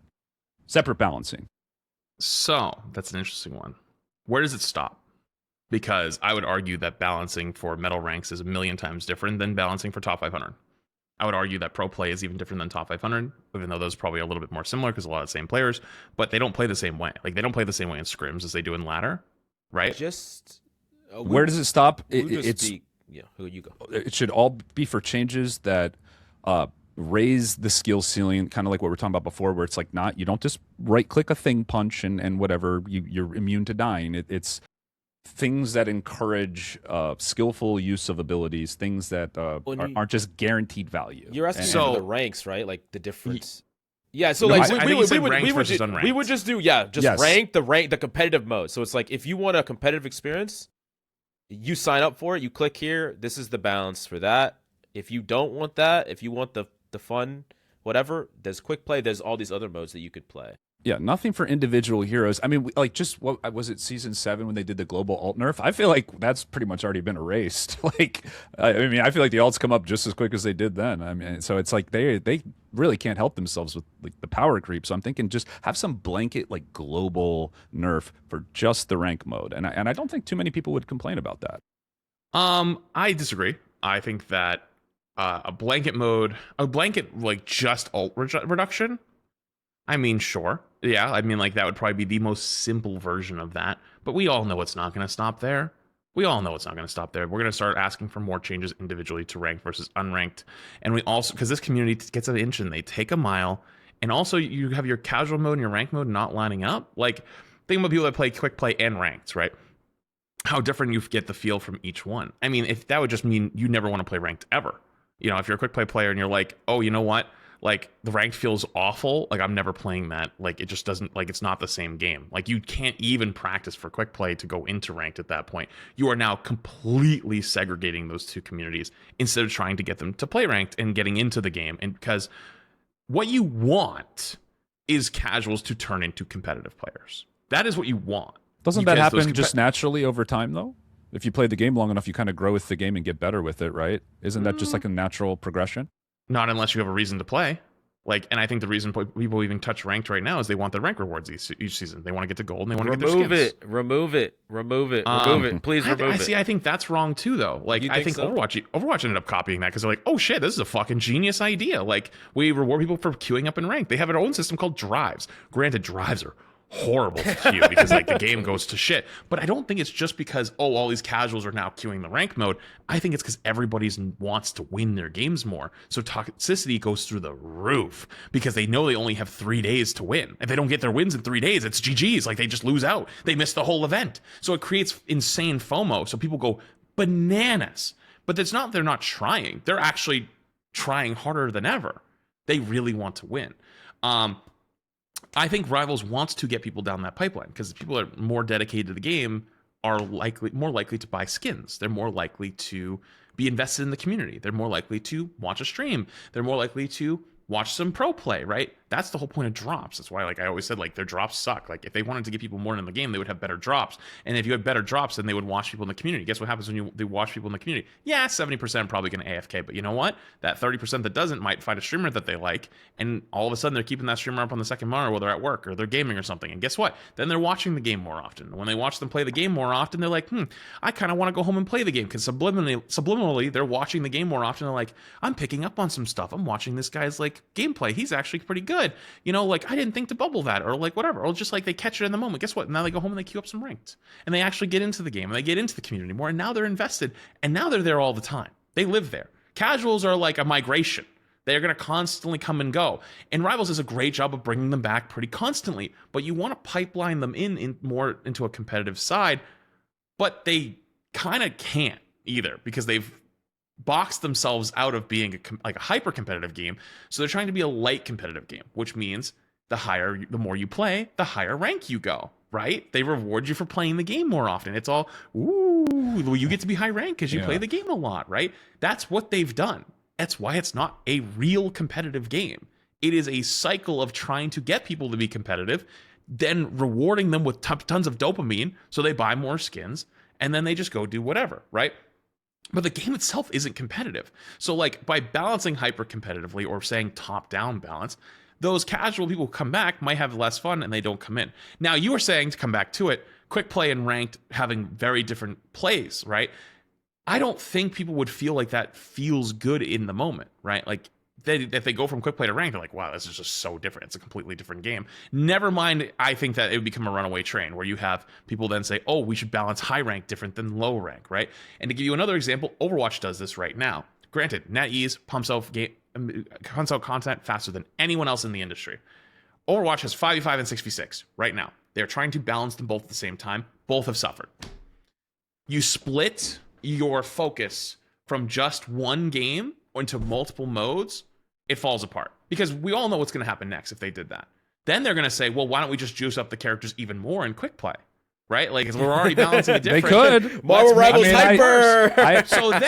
So then, if that's the truth, then comp and quick play are two different balance patches each season, which means the games are no longer even the same game. So if you start playing quick play and get into the game, and then you try to play ranked, you're like, what the fuck? My character's useless. Or what the fuck? This character's broken. It would be all of a sudden. Simple things. And I can, like, there's a counter example to, like, the example you provided, League of Legends ARAM. I mean, that's a different game mode, different stats on the heroes, which I actually personally don't like in ARAM, but I still play it. It's totally different, but it's still the same core control of, like, playing your hero, playing your character. They all do the same thing. It's just the numbers are slightly different. ARAM is massive. It's one of the things keeping League of Legends alive. So, I mean, that'd be a counter argument to what you're saying. And I do agree with, like, having a hero feel useless.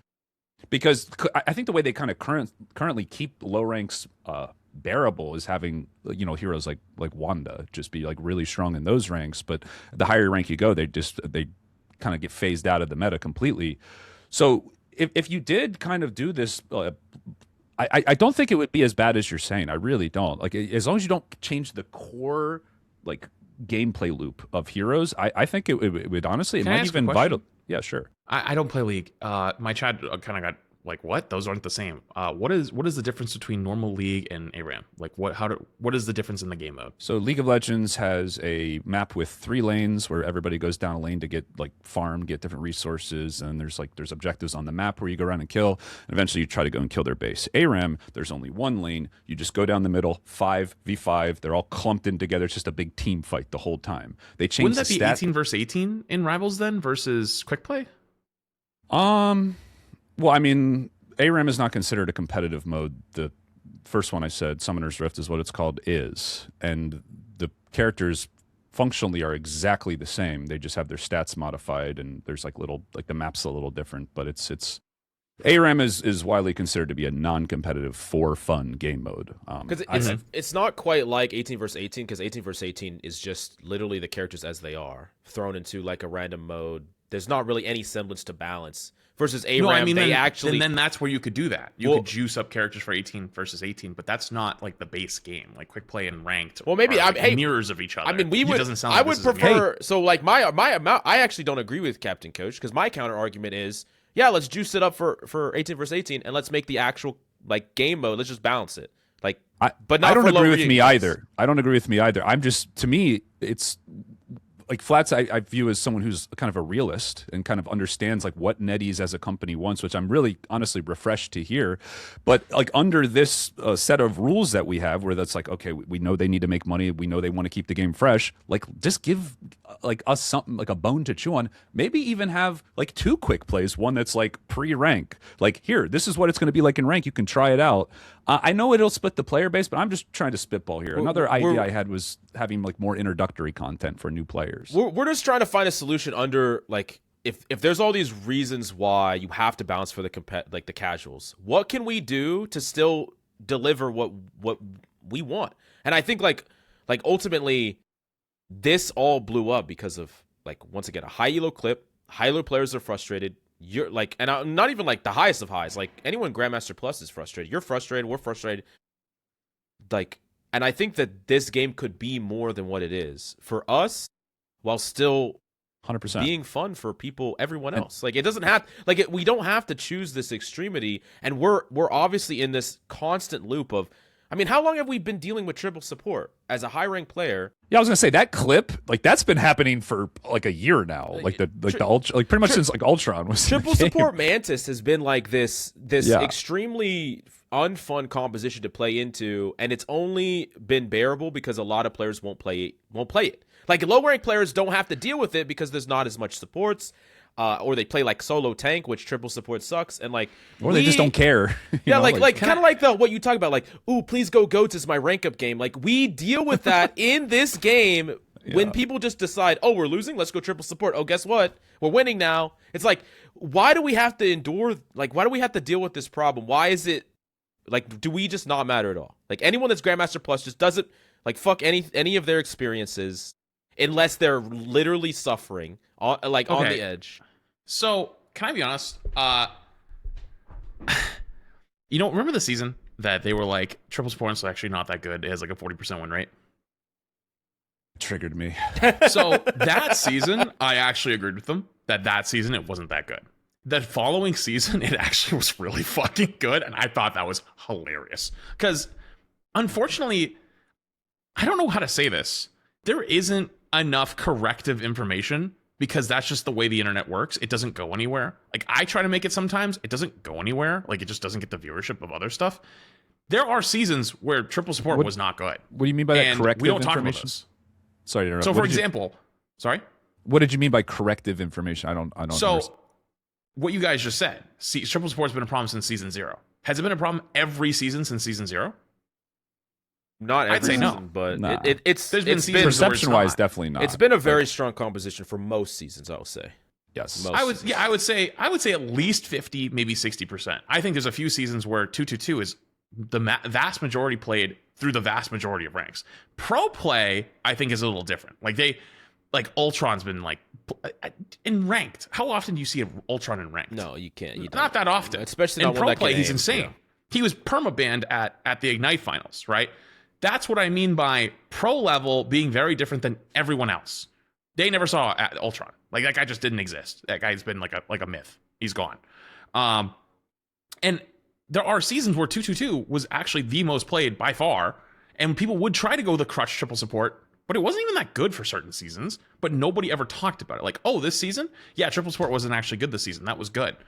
It just never really went anywhere. Like, that content, like that information never goes anywhere. So the narrative almost becomes, it's been strong since season 0. And like, yes, but also Dive's been strong certain times. Poke has been really strong since season 0, right? Like, well, I would that's argue not always that true though. People, I think triple support, like, it has been one of the strongest comps you can play, but it's Sure, it's for not sure. always. I'm not saying it's People play it wrong too. I mean, like if you Yeah, play like 100%. Luna Invis Cloak with one mag, like when are you building ult? Like never. Like people. I mean, you don't. This is another part of the problem with like the casual conversation and stuff. Is like one, like I said, they only solo tank. They sometimes barely get 2 supports, much less 3 supports. Playing triple support with a Spider-Man and a BP makes no sense at all. Like there's a lot of these rules to this composition that's just not going to affect casual people, even though. When this comp is good, it's like it's just a miserable experience to play into. And this leads into my segue. I have a segue planned. Something, shook me to my core, shocked me more than ever. I saw a clip from Boger about wanting role lock in Marvel Rivals, or a tweet or whatever. I was very shocked by it because he's not a guy that's I mean I run this podcast a lot and I hear a lot of Rivals only guys kind of say, oh, we want role lock, and I was like, no, we played these games before, but now I have an Overwatch guy saying it. So what is your thoughts on that? Because here's the thing, role lock is a casual thing to implement in the game because they don't have to deal with not having a support or not having a second tank or and all the queue time problems that we ran into in Overwatch where I sat in a 22-minute DPS queue. That does not affect the casual rank because there's enough player pop. So like a lot of the biggest reasons to not implement it are competitive reasons. So what are your thoughts with the philosophy that you have? I completely disagree with that. I think it's actually much more casual. I think it's much more competitive to implement role lock than casual. Okay. Because casual player, yeah, they want people to fill, they want people to play things, but they want other people to do it. They don't want the game to force them to do it. They also don't want to sit in a queue for 10 minutes. We all knew back in the day. We always used to we'd all see J3 sitting in queue for 20 minutes, watching some Hell's Kitchen. It was peak content before the DMCA apocalypse. Peak content. It was basically his content because he couldn't get a game. Role lock in Overwatch was a requirement because of what was happening with GOATs, what was happening with the community overall, asking for something, wanting changes, and they were trying to figure something out. The funniest part about role lock is role lock actually happened right after they finished GOATs. Like GOATs had been beaten. Like we figured out how to beat GOATs, and role lock came in. I'm not joking. Like literally the season after, because it was already in the pipeline. Was it that like triple DPS ball comp? Triple DPS ball. Yeah, with farm or Orisa comps. Orisa solo, like Orisa like bunker comp. It was like Orisa. It was called the East Coast Special back in the day. So like you play like Bastion, Orisa. Dude, that was so funny. Like I mean, you were around back then when like the Korean players would queue into the fucking meme 6-stacks on the East Coast and just get shit on. Like the best. Like you'd have like the top players, like you'd have like half of NYXL and half of like Philly Fusion queue into the biggest degenerates of East Coast and get shit stomped and be like, oh my god, what's happening? Regardless though, that was implemented in 2018, I believe, and I think that was probably the best decision Overwatch ever made. No, it was needed. It was absolutely needed. Let me finish. Don't go off the rails just yet. Okay. It was absolutely needed for the game. It had massive problems trying to get people to play tank because tanks are boring as fuck and was boring as fuck back then. Everyone wanted to be Genji. Everyone wanted to be Tracer. Nobody wanted to play support other than play Mercy, and they had just nerfed her ridiculously like 16 times because of how powerful she was. Rightfully so, but then they kind of made her like really bad outside of just being a pocket DPS. She's never recovered. And then you had Brig. So you basically had Ana Brig. That's it. And then eventually they put BAP and you had BAP Brig. That's basically what you had. You had like 2 potential support combinations to play. No one wanted to play it. It was boring. It was needed. That's what the game needed, and it was a competitive game. This game is not a competitive game. And people want people to fill, and they want people to play 2-2-2. They do not want to sit in queue for 10 minutes to get that game. They want the game to be flexible. They want to be able to swap roles. They want people to work together.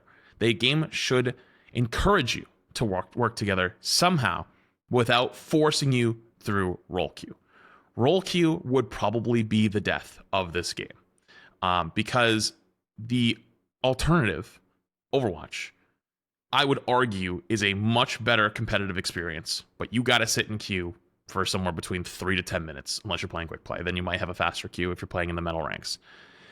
This game's greatest strength is to be able to hop on with your friends or whatever, click the button, and you're instantly in a game. Always. There's, even at the higher ranks, like unless you're queuing at 4 a.m. in top 500, the queues are pretty quick.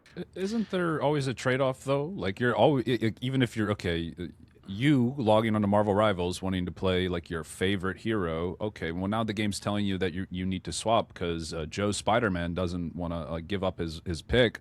So now you're taking a hit in fun anyway, right? Wouldn't that naturally decrease the player base or the retention over time, and you'd benefit from a system where people just get what they want and the game quality increases? Or am I just like crazy? Like to me, I don't think so. As long as you don't hard lock it, I don't see there being a queue time issue unless you're in the very highest ranks. Oh, there would be a queue issue. There's no debate. Like we have an example we can look at. Like I disagree. I don't think this. Because you look at how you said it yourself, the matchmaking in Rivals is not really serious, and it lets anybody climb to a higher rank. Again, that's by design too, and they have a big pool of people. I mean, you've seen it. I mean, League of Legends is going through a big problem, but right now with this, where like the rank disparity is so high again, because I think all these games are now focusing on their algorithms, their matchmaking algorithms to give people quicker games. I think that's less of a problem than it used to be. Also, like League of Legends, again, I know I'm using that as an example. You guys have been talking about Overwatch. I'm just kind of citing from my experience. They implemented a soft roll-lock system and actually kind of revitalized the game. And it's not really bad for queue times because... What are you talking about? League of Legends implemented it. League of Legends did it. Oh, sorry. I thought you said Overwatch. Like, no, we have a hard roll-lock. Yeah. Right. How do you feel about soft roll-lock, by the way? That Captain Coach has been pitching it to me for a while. So what does that mean by soft roll-lock? So before you queue up for ranked, you'll select your main role, like the role you want, and then the role that if you're not allowed to play your main role, that's what you'll be put on. And I think this, I mean, to bring it all back to like the banning and AFKers and like people throwing and griefing, this would be a lot less of a problem, I think, if just the game quality increased, because you'd have like, okay, tank would be blue, healer would be green, DPS would be red, and if you're like a blue-red, and if you don't get your blue, then you're expected to play red. You're expected to play DPS for your team. And if you don't, then now there's like this agreed upon community standard where there's not all this gray area that I think causes just terrible interactions in games and makes the game's balance also feel worse, because now we don't have people able to like do what they're doing to get to the rank they're in. Basically, so they would make it so every single lobby has at least, like, let's say, green is tanks, reds are DPS, blues are supports. They make sure every single lobby has 2 of each people that have agreed upon that they're willing to play that role, basically.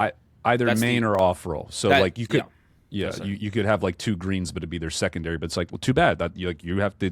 If their team needs a healer and you agreed upon it, then it wouldn't lock you into a comp, but it would like strongly urge you to play. Wait, how many roles are there in League? Because I'm reading 5. 5, yeah. So what are the 5 roles in League? Can you play the game without having all 5?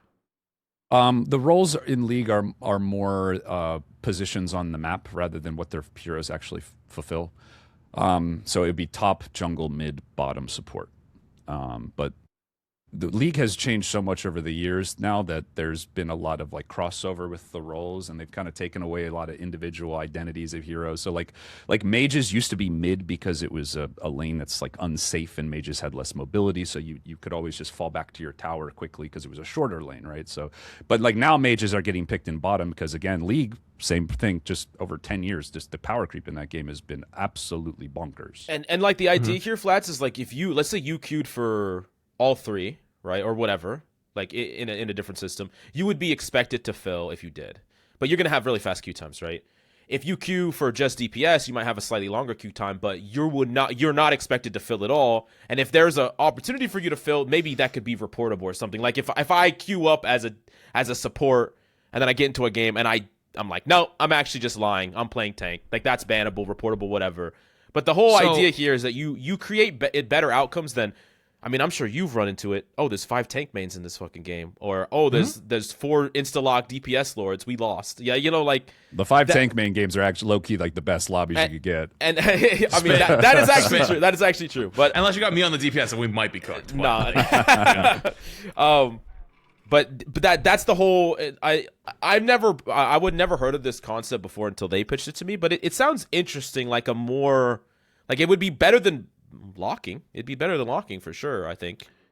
Isn't this like a theoretical lock though? Like you're basically saying then you're trying to implement matches of 2-2-2. You are, right? Yeah, but it's not absolutely required, but it is. You like, could have hybrid roles. What would change it though?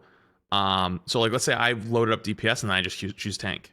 Like that's what I'm saying. Yeah, that would be reportable. I queue or support bannable because it's a fast queue, and then I just pick tank. And reportable and bannable. Basically, is how do you know though? How do you know? Like you're gonna say like, oh yeah, this person queued up for DPS. Yeah, they're not playing DPS anymore. Well, like when people load up into the lobby, they would have like colors associated with like. You could basically trying to shame them. Like, yeah, hey, you locked support, but you don't have to pick support. It's up to you. Right. Well, it would be in your best. The thing about it is, like DPS players, like at least all the high elo ones, when they get in the lobby with a lot of the other DPS, they either ego the other DPS off of it, or they just say, "Okay, go next. I'm going to avoid you all. And we're going to play again." DPS players would rather guarantee have 2 good tanks and 2 good supports. Like they're not gonna. 100%. They're not like.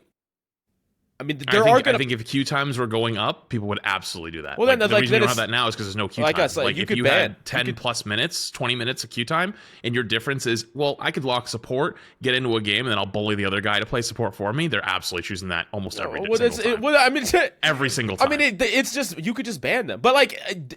But hang on, we're not banning people already for being the slur slinging slash. No. We will talk about. I want to talk. There's a lot of stuff we got to talk about banning. I'm just saying they've proven they don't want to ban really hard. I'm just saying people that are throwing games maybe get like a 10-minute penalty. That's why we're spiraling as a toxic community in a lot of ways. So now you're implementing a new system that can be abused, and the only way to stop it's people being abused is by getting them banned through It's being abused NetEase? now. Like right now, people are abusing. Like the alternative is we just get in random games where we lose instantly. Oh, I was talking about abusing like just like people in general, and then like using the report system doesn't work. I wasn't talking about like queuing in. Oh, well, yeah. Well, I'm just saying that wouldn't this system be like at least better than what we have, even if it is abused? Like what happens to Adam? What happens to Mantis? Well, that's what I'm saying. You would probably you could have like a hybrid role. It could be 4th role. Well, now you're talking a 4th role. Like that's a whole new different one. Like you could still. Okay, here. This is a hot take. This is a hot take. This is a hot take. 4th role. Just make every team have the same number of roles. No, well, wait. Before we get to the 4th row idea, because I think that's a little radical. I don't necessarily think that if they implemented something like this, I don't necessarily think that they should. Like they still need to make sure that people like triple support is not broken and things like that. Like they still have to do that because like the second DPS player could just decide to swap to triple support. Like it's still a playable composition. Now, is triple support going to be played less? 100%. Is that a bad thing? Also, no. Is it though? If you queue up for DPS and then, or so you say you queue DPS and support, and then you queue into your top 500 game, and you're like, I'll just play Ultron. Ultron's the flying DPS anyways. It's curious. You have the option to do that, but it's how many people play support just because it's the most important role? I mean, like I don't think anyone. I think support's by far the least played role in this game. No, I said important. Most important role. My thing is what you're trying to what you're trying to prevent is at least you have 2 of each role. Like that's what you want, at least. Like that's what this system would allow is like you're guaranteed to have at least, or you're like mostly guaranteed to have at least 2 of each. I think support's the most important role in the game, but it's also the least impactful. Like good example is every time we do one of these creator tournaments, like Aramori, like everybody shit talks her because she's not winning, but it's like you objectively get way less value in those tournaments as a support player than you do as like a DPS player. Like if you're a DPS player, you just kill the whole lobby. What do you do on support?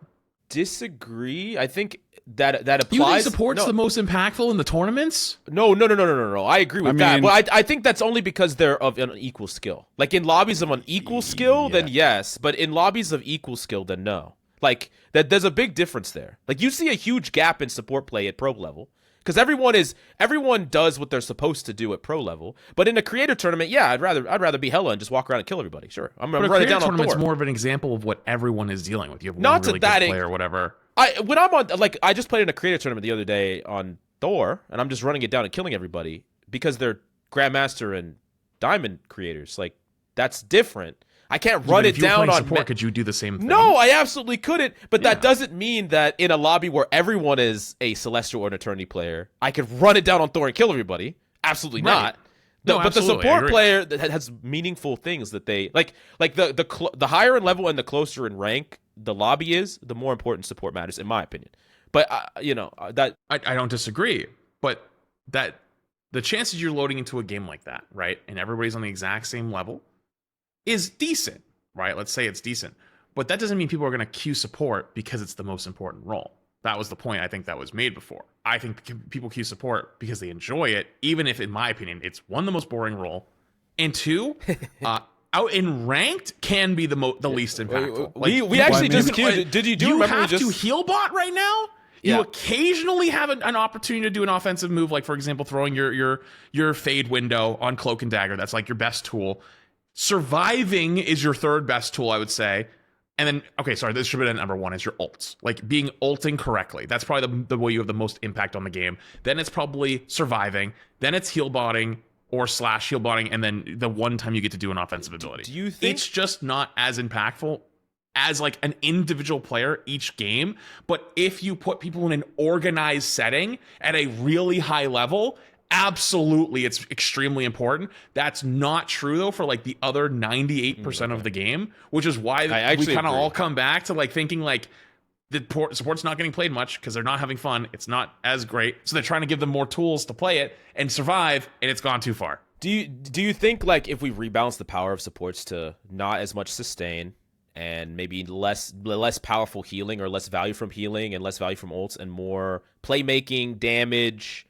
You'd have to do DPS and tank nerfs across the board too. Well, yeah, no, 100%, 100%. No, we're on the same page about that, where everything needs nerfs. But I'm just saying, like, I never felt like I didn't have agency on characters like Ana or Zen. I really just didn't. Kiriko, I never felt like I didn't have agency, and I feel like what a lot of dive players or players are complaining about, like the hyper sustain of supports, that it would actually be more fun for supports to get value in different ways besides hyper sustaining. I think hyper sustaining is actually not a fun, like it's not fun to die, but there are more fun ways to get value than just heal botting and hyper sustaining. I think casuals kind of. I think a lot of them are cool with just it being heal botting, like in being kind of simple. I was gonna say I agree with that. I think that's what they want. I do think so. For the Overwatch example, I think Overwatch has actually gone too far. So that's why everyone's starting to just turn on 5v5. The most 5v5 defenders are support players because they have so much more agency. You're basically a DPS with healing.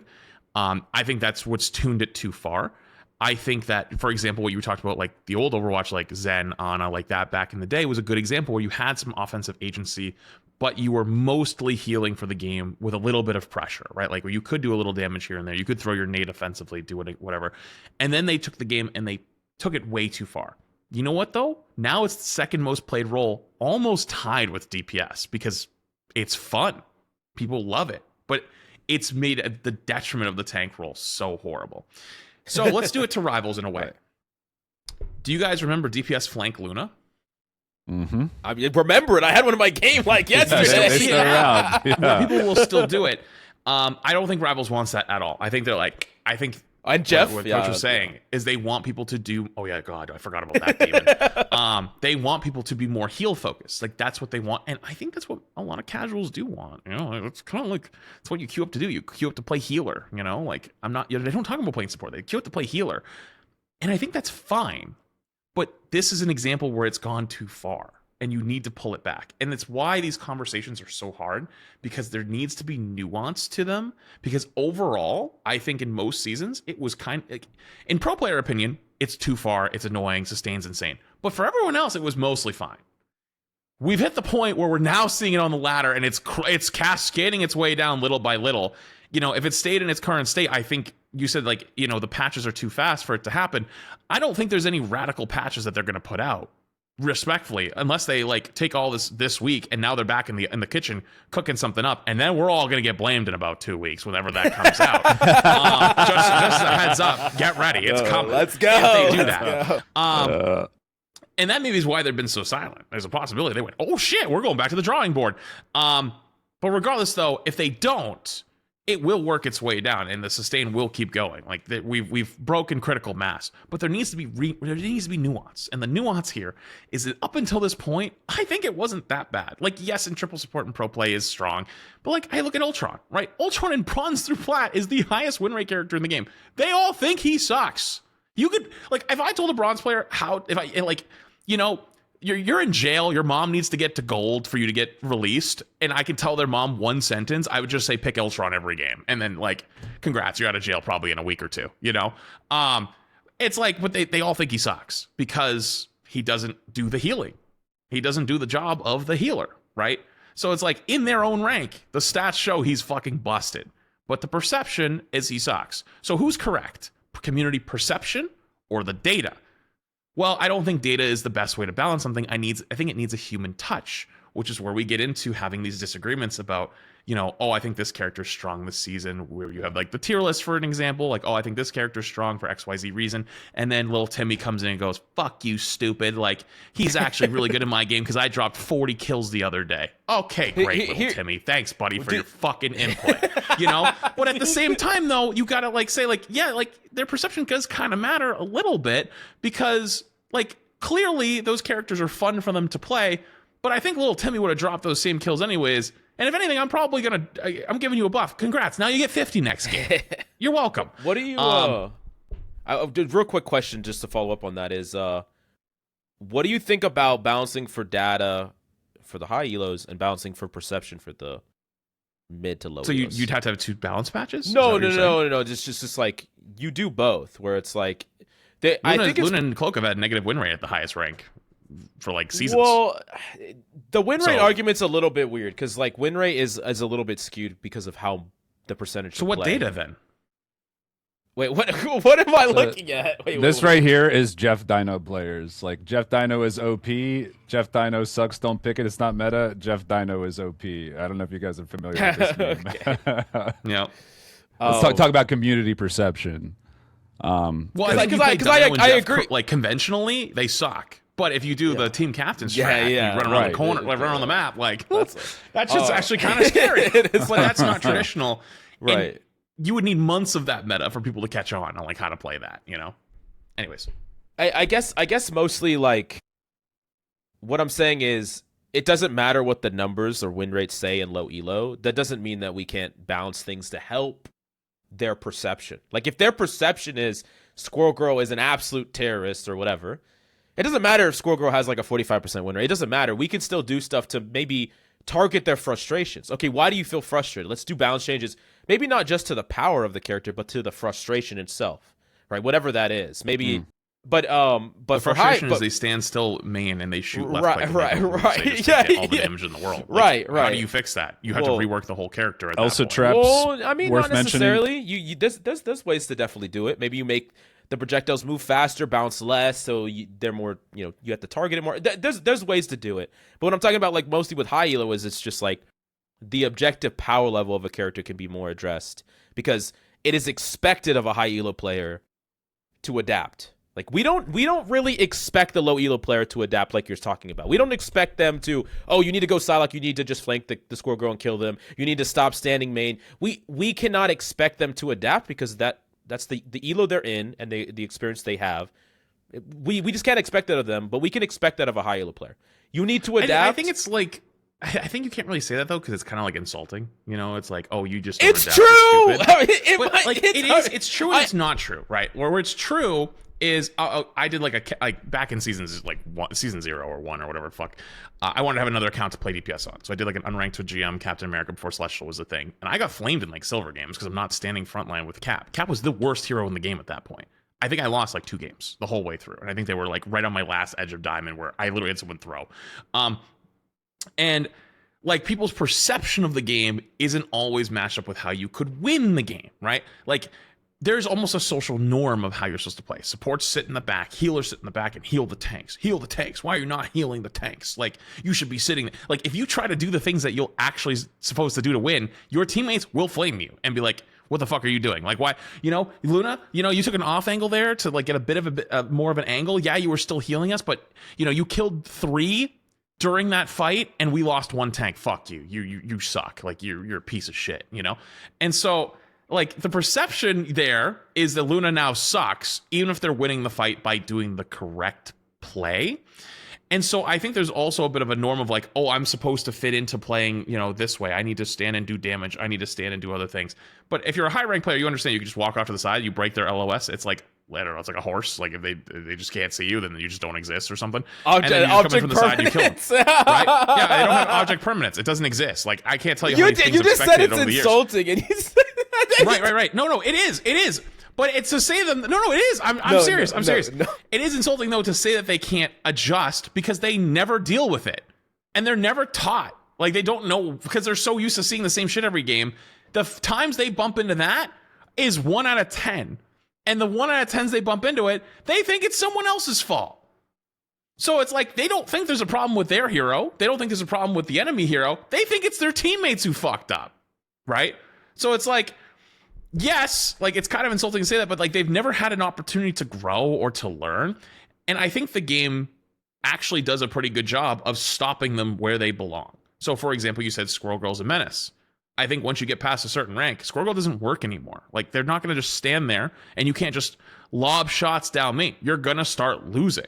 And so, yeah, like maybe metal rank players think Squirrel Girl's really good. I think as time's gone on, I see way less of people complaining about that because they get better at the game the longer they play and the skill floor starts to come up. They're not stupid. They just haven't had the experiences and they don't care to learn as much. So they're not sitting there going, let me VOD review my game.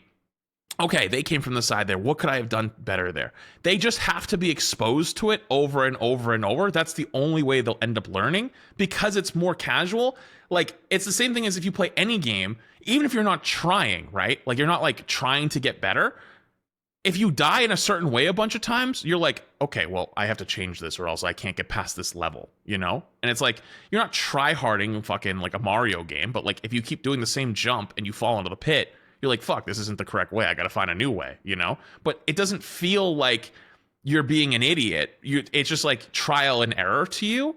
And so if you say like, oh, like they're stupid, you know, they can't adapt, they can't learn. It's like, well, no, it's like maybe they do adapt a little slower than someone who plays a lot and is actively trying to be better, but they just don't care about putting that time in. They will adapt. It's just going to take a little longer. And so the whole point of this kind of circles back around to what's happening right now, where they're enjoying all these cooldowns and buttons because nobody knows how to play against them. It's almost like season 0. That's the big thing, where everyone hasn't learned yet. We caught up almost instantly because like it was the same game with extra buttons. So we've got to see what happens. They haven't got there yet. They'll get there in 3 months. They're just a little bit slower, a little bit behind because they don't play the game as much. They're not intentionally playing to be better. They're not intentionally playing to learn. And that's okay, because that's, at the end of the day, it's a video game. It's supposed to be fun, and that's what they're playing for. They'll get there. But what we're trying to do right now is stop them from running into this wall that's going to be really unfun to play against, and to the point where they might go, I'm not enjoying this anymore, and stop playing. Well, I mean, see, it just seems like if we're going to be in this perpetual state of having to, you know, like be behind with learning the game, I mean, at a certain point, it's like, who are you really balancing for? Like, what is the goal of their balance team? Is for fun and for people to play their game, and it's a live service game. And so those people are going to come back and they're going to have fun, and then the content's going to go away and they're going to go back to doing whatever. But, you know, like it has to be in a decent state for each time they come back. And where it is right now, you know, I don't know what the Steam charts look like. I'm sure they're still somewhat close to what it was, but I doubt it's anywhere close to the start of season 9. Like season 9 was a big jump and an average jump. It's probably closer to like, you know, what it was at this like season 8, you know, maybe the start of season 8 or something like that. I don't know. I'd have to go check. People still play the game. They're still going to actively play the game. They like the game, but we just hit the accelerator on how much harder the game's going to be, how much more things you have to keep track of. Never mind the visual clutter. Everything's going off, and it also feels like sometimes draining it. You're just sitting there and shooting the same dudes for so long and nothing's happening. If they're gonna take 3 months to catch up, then using your logic about balancing for casuals, why does NetEase have to change anything? Can't they just wait 3 months for everyone to catch up and then change it then? They could. They absolutely But- could. but we're all but- going to suffer till then. Well, I know we are, but why do we matter? Once again, Flats, like why We do don't. That's why they're all screaming at us and saying we suck and who fuck you. We don't care. Yeah. But Okay. that doesn't But mean you we're don't- not you don't people. think- you That don't doesn't think mean we there's- can't say you our don't think- opinions. That doesn't you don't mean we think can't there's- say like this Well, really fucking blows. I think and there's like you're gonna bump into the consequences. problem soon. Isn't right? there consequences though for just like the entire top level of creators and pros and anyone that takes this game even slightly serious, because anyone that does is going to be Grandmaster. Isn't there a consequence for just ignoring that entire group of people? Like No. I know you don't think so. You don't think at all? I mean, in some way, long term. Because even you yourself have talked about not playing the game as much as you used to, because they're Mhm. largely not catering to you, right? And No, I like- said it because I wasn't having as much fun. well, Like, I you're not wasn't having. enjoying my I don't time. think you're having fun because the game's not catered to you.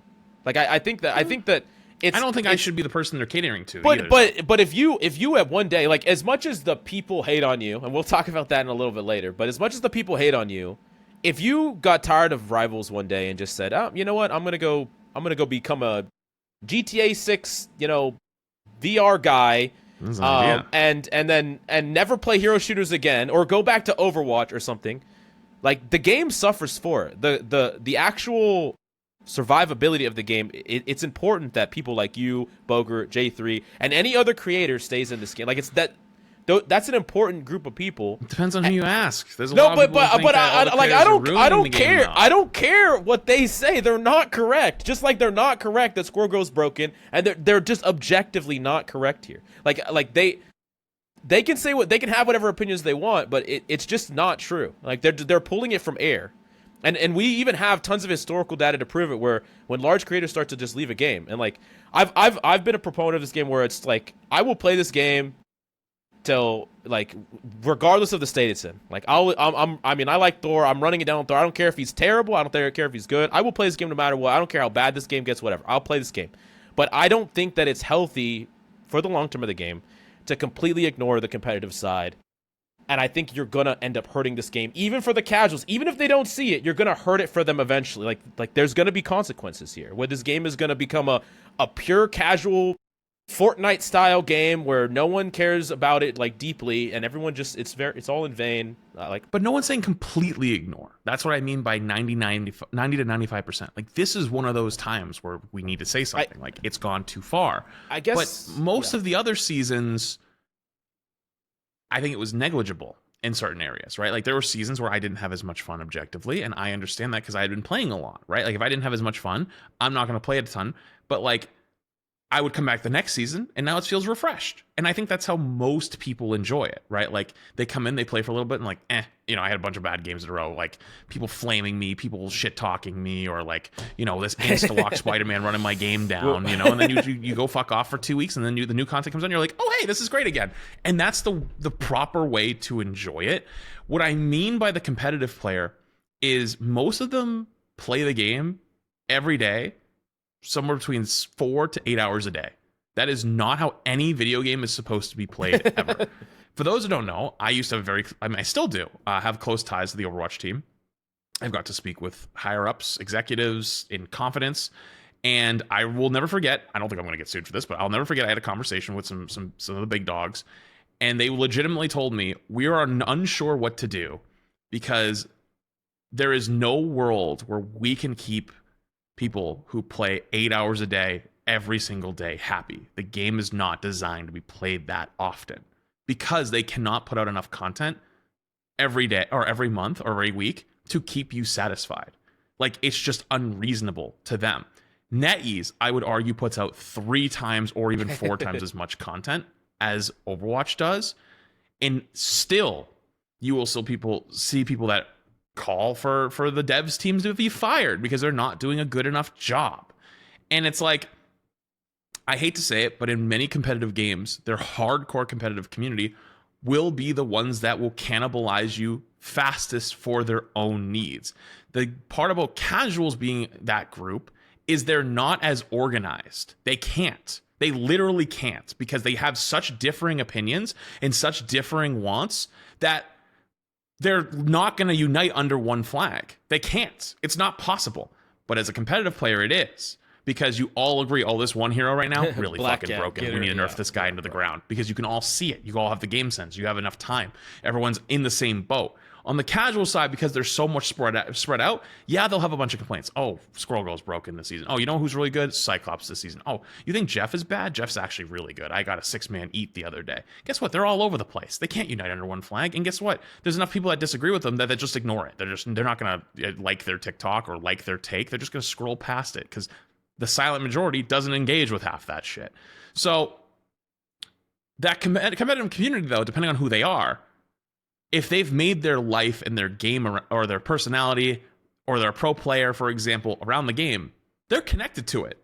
They ain't leaving unless they have a major fracture with either their own identity, their own team, like for a pro player getting dropped or no longer signed, or you're not good enough anymore, or you genuinely just fall out of love with the game. There is no amount of content that's going to come out to make you fall in love with the game all over again. I use my own self with Overwatch. I love Overwatch as a franchise. I have so much history with the series, and I know many on the team, from either pros to like the dev team. Most of my streamer friends are still there. They could start putting out content as fast as Rivals. I would never go back to playing their game full time every single day, because I would drive myself insane. I've learned that if you play the same game 8 hours a day, every single day, you're going to turn into a nutcase. It's not healthy. So I know that I will go back and I'll play the new season. I'll play for maybe a week, or I'll go to BlizzCon and I'll get to see these people and I'll have a great time. But then I go do other stuff, because that's how these games were always meant to be enjoyed. We are in a new age of gaming where we're not used to having live service games that have your attention for 10 years every single day. This is literally like unprecedented times at that point. We have no data to look at other than older live service games that have had the same problem, and they're basically just shifting things around to try to keep themselves afloat and try to keep the attention and jingling the keys like, oh, come back, we're doing this, you know? Like, most games are supposed to be played for a year or played for a couple months, beat the game, and then you move on. Rivals is going to run into the same problems as every other live service game, and I think that it's in their best interest to try to keep those casuals and keep those people coming back every cycle to buy their skins, to play their game, to pump the Marvel IP. Marvel, let's be honest, Disney knows how powerful Marvel Rivals is. I mean, I got invited out to go to I think it was like the Daredevil TV or show or something in New York. They were like, oh, you can go film with like the cast for like 15 minutes. And I was like, is it paid? And they're like, no. And I was like, I'm good then. Like, I'm not going all the way to New York to meet some dudes who don't know who I am, talk to them for 15 minutes, shoot some video on my phone, maybe hop in the practice range and show them what Daredevil looks like, and then go home. Like, I ain't doing that. But like, they understood the value of like, we want to connect with Rivals, and that's why they're doing this whole Doom movie thing in the game. They want this game to be a marketing vehicle for the Marvel IP. They're going to do everything they can to keep that shit pumping, and they're currently have an idea of what they want and what they want to do in the future with getting people to come back consistently, and that's what they're executing. So like, we sit here and say like, oh, they need to have a plan. I think they do. I just don't think we like it. Yeah. I totally. This is something we've talked about a lot, where I just don't think a lot of the top players' goals really align. I think you've made your stance pretty clear. What I kind of want to talk about now then is, we have this high-elo community. We see that there is still some value in appeasing, like, and catering to these people, at least a little bit. I think was something we can kind of agree on a tiny bit. There are some things that are not in the game that a lot of people have been talking about for a while. I'm just going to rattle them off, Flats, and Mills, if you want to do it too. I mean, I kind of already know your opinions, and you let me know if this would be good for everybody, if they were implemented or not. So we have having more bans in higher ranks and removing double bans. Do you think that would be better for the game and would immediately like raise the game quality? Double bans, yes. More bans, no. Okay. Bigger stacking in Celestial Plus. 3 stacks, maybe 4 stacks. Endless cat and mouse game. I've played Overwatch for years. Same thing would always happen. Always say, we want to play together. The game would go, okay, fine. They were loosening restrictions. Streamers get to play together. Yippee, everybody's having fun. Then there's the 4 stack that VPNs to Australia at 4 a.m. to abuse queues to get rank 1. Everyone gets upset. Solo queue players feel like they're losing the game because they can't get a good game. Matchmaking quality goes down. Queues go up because you're basically either a solo queue player that's stuck in a group, and then that 4 stack gets mad at you and they're all flaming you and you're fighting them 1-4 and 4. Or you go back the solo queue route and you basically force everyone to the solo queue game. Match quality does go up, but overall player sentiment and fun goes down. Endless cat and mouse game, you never win. In a hyper casual game though, doesn't it just make sense to just allow 3 stacking, right? Yeah. 100%. But they've made it very clear that Celestial Above is not a casual game. But they don't balance it like it though. But they're not going to do balance patches for ranked and for one rank and then the rest. That isn't going to happen. So like the balance is for everybody, but they've made clear rules for the high rank players, and they're like, yeah, you guys are high rank. I guess the rank system of the game backs that up. It just feels like there's a disconnect there, where they're like, it's like we but have there's to. not, though. Yeah, like, we they know still we get have to play the game. They're like, you're still part of our community, but like you don't get special privilege. You're just like, we're gonna try to make sure that you guys are contained. We have and special that you have good rules, matchmaking though. quality. We have special rules where you can't 3-stack and sell. You can't 3-stack. Like, and I'm not saying like you. I'm just saying no matter what you do, you can take it. Okay, like let's do it tomorrow. Yeah, I'm with you. Go ahead, make it 3-stack. I mean, I get to have fun with my friends again. My problem is like if the game is super casual and like Celestial feels like a Mickey Mouse rank, which it is, then let me have fun with my friends. No, like, I'm with you. I'm agreeing with you. I'm just telling you, it's an endless cycle though, where if you do that, in a couple months from now, all those players are going to start complaining that their match quality is down and they're tired of getting flamed by 3-stacks, and that every game is basically who has the better 3-stack, and that you get pro players that are on alt accounts, smurfing, doing whatever, and people get really fed up, and then NetEase goes, okay, we'll flip it back. Same thing you step in Overwatch all the time. It's an endless cat and mouse game. You will never win that. The only thing you can do is every time one side gets too annoyed, you just flip it back to the other for a little while, and then one side I'm down for that though. I'm down for that. They've done that though. I'm down for that. They've literally done that. Well, let's flip it now. Like let's flip it. Okay, yeah, that's fine. That's fine. But I'm just saying, it'll never win. Like you could put it back right now, and then in 3 months from now, they're gonna probably flip it back again. Sorry, I'm gonna throw in one here, Captain Kuch. So Bogra actually asked for this, which I was surprised by. No TP in overtime. You swapping to Strange doesn't allow you to TP. What do you think?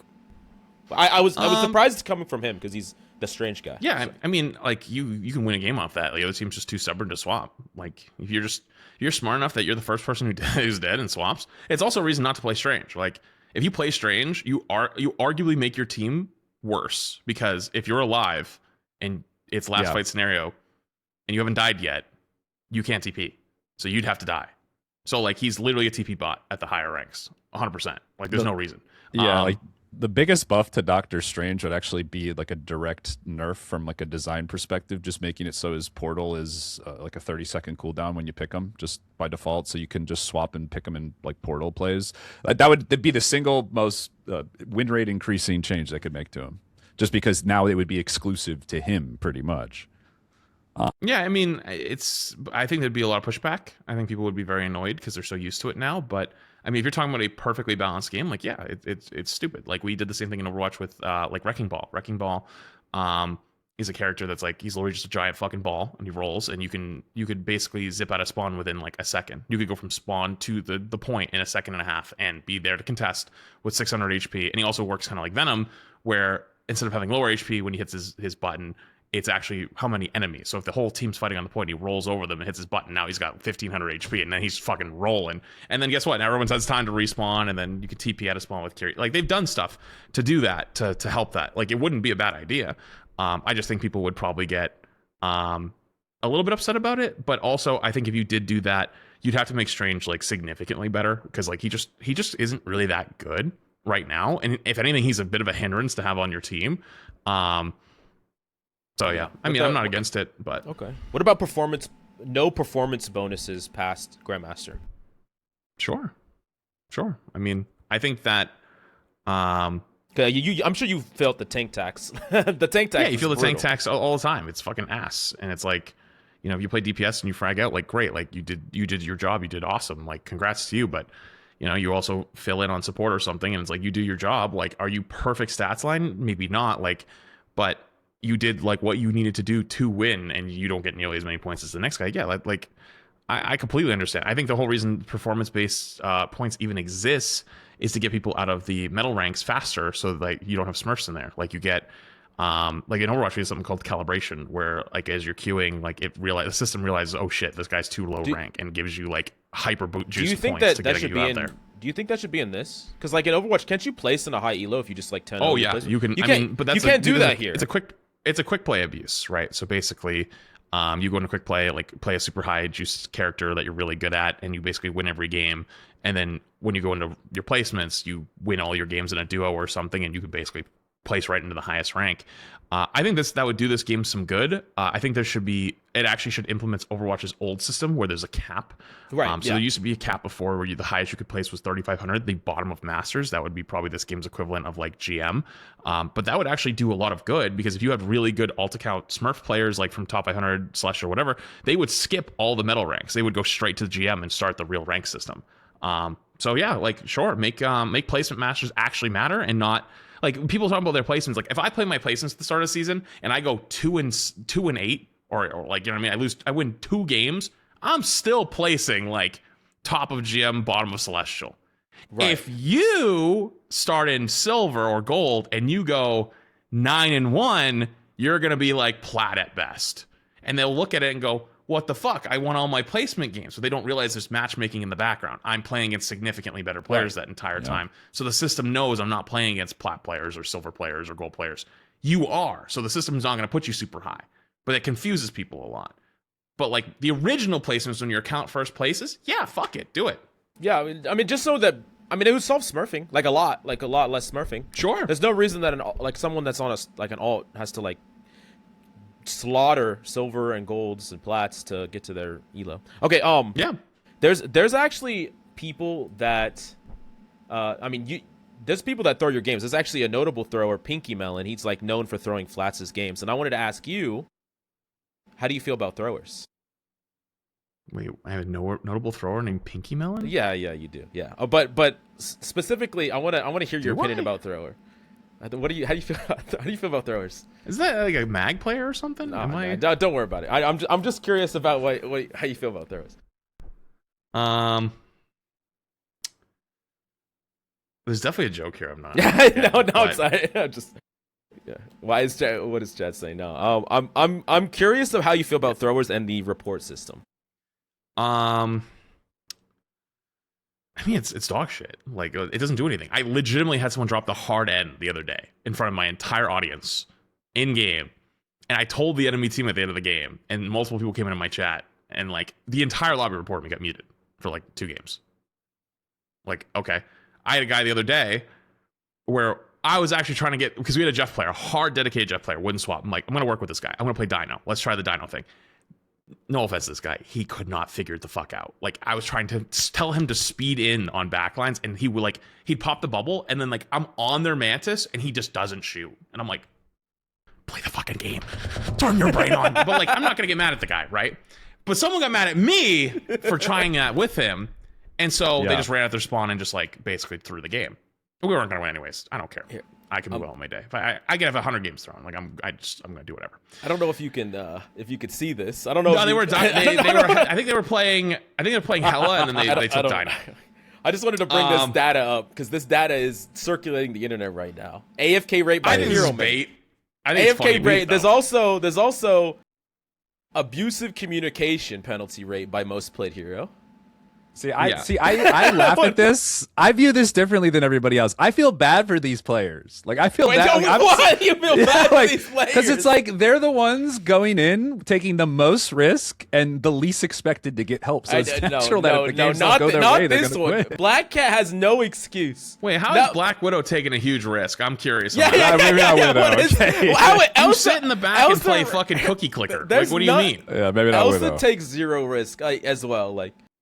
Like what? Let's more talk about this. This is like generational dive slander right here. Well, in your experience, who throws the most? I'm curious. There's also this one, by the way, the lowest abuse communicative penalty. Yeah, the Jeff one is just bait. This is just a bait. Like, this is blatant engagement farming, like genuinely engagement farming to the moon. I actually know that for a fact. I'm not going to out how I know that, but I do actually. You know. Okay, cool. But yeah, so I mean, I'm not. I honestly, like, I know everyone always memes on the Spider-Man player. I genuinely don't give a fuck. I will get annoyed if people play certain characters in my games. For example, like before people figured out White Fox was really bad this season. I remember the beginning of the season telling people, "Hey, White Fox is not good. I'm sorry, like that she just didn't keep up with the power creep." I'm not saying she's a character that's badly designed. I'm not saying that your character like should never play her again. I'm just saying right now she is weak. And people were like, "Fuck yeah!" And then I get a White Fox in my game. They never swap. They're always gonna stay on it.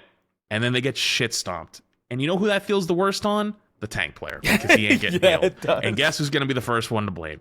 It's me, motherfucker. And I got to be the one that deals with it. So then I'm more annoyed at the White Fox player because, motherfucker, you are throwing me under the bus, and you don't even realize you're throwing me under the bus.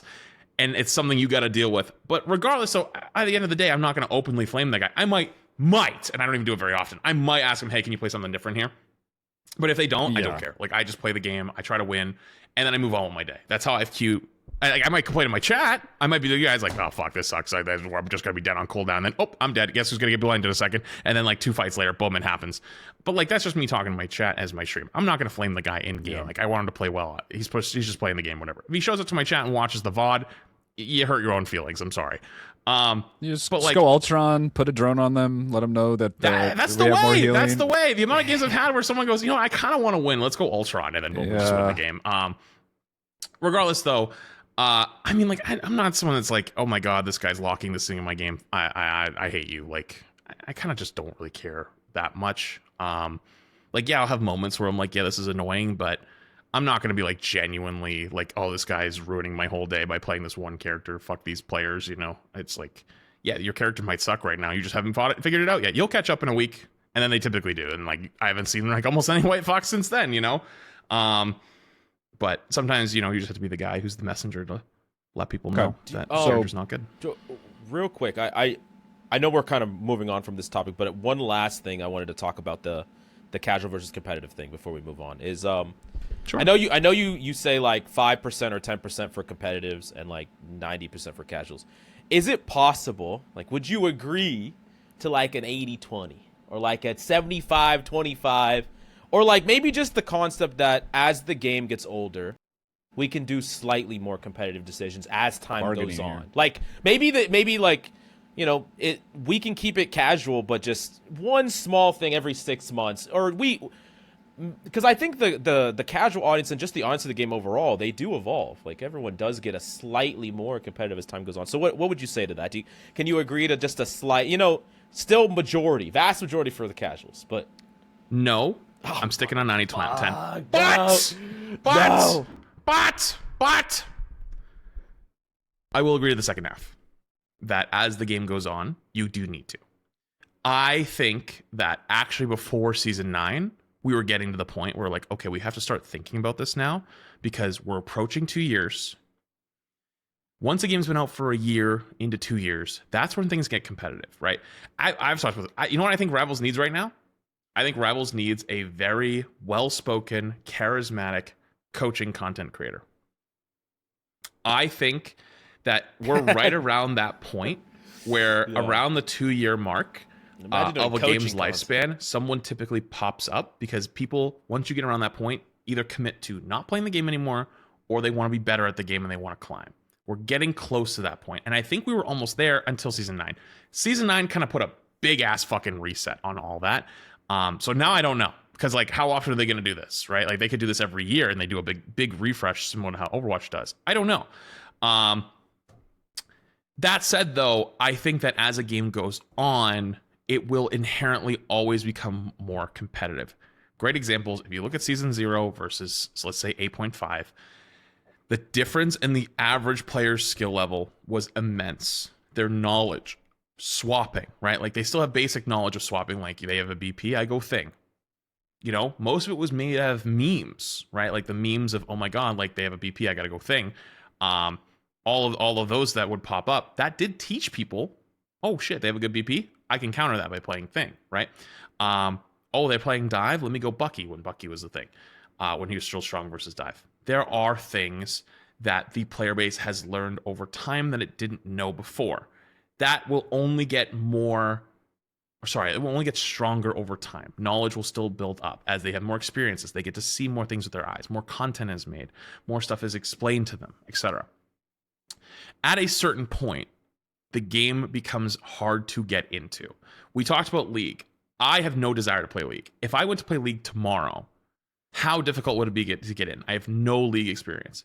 It'd probably be fucking ass for a long time, especially no MOBA experience either, right? My only MOBA experience, I played like a little bit of Deadlock, but like, I don't know if I'd say that's like, it is a MOBA, but like, you know what I mean? Yeah. I can also transfer over FPS skills and hero shooter skills that like help. That wouldn't really help in League. It would be really hard. It would be really difficult. And now if I'm someone that enjoys being challenged and I actually wanted to learn it and climb, I think I could. It would require immense effort. But if I just wanted to hop in and play with my friends for a day, and let's say my whole friend group's like, let's go play League, and it's like, I don't really play League. Oh, like just come play with us, you'll have fun.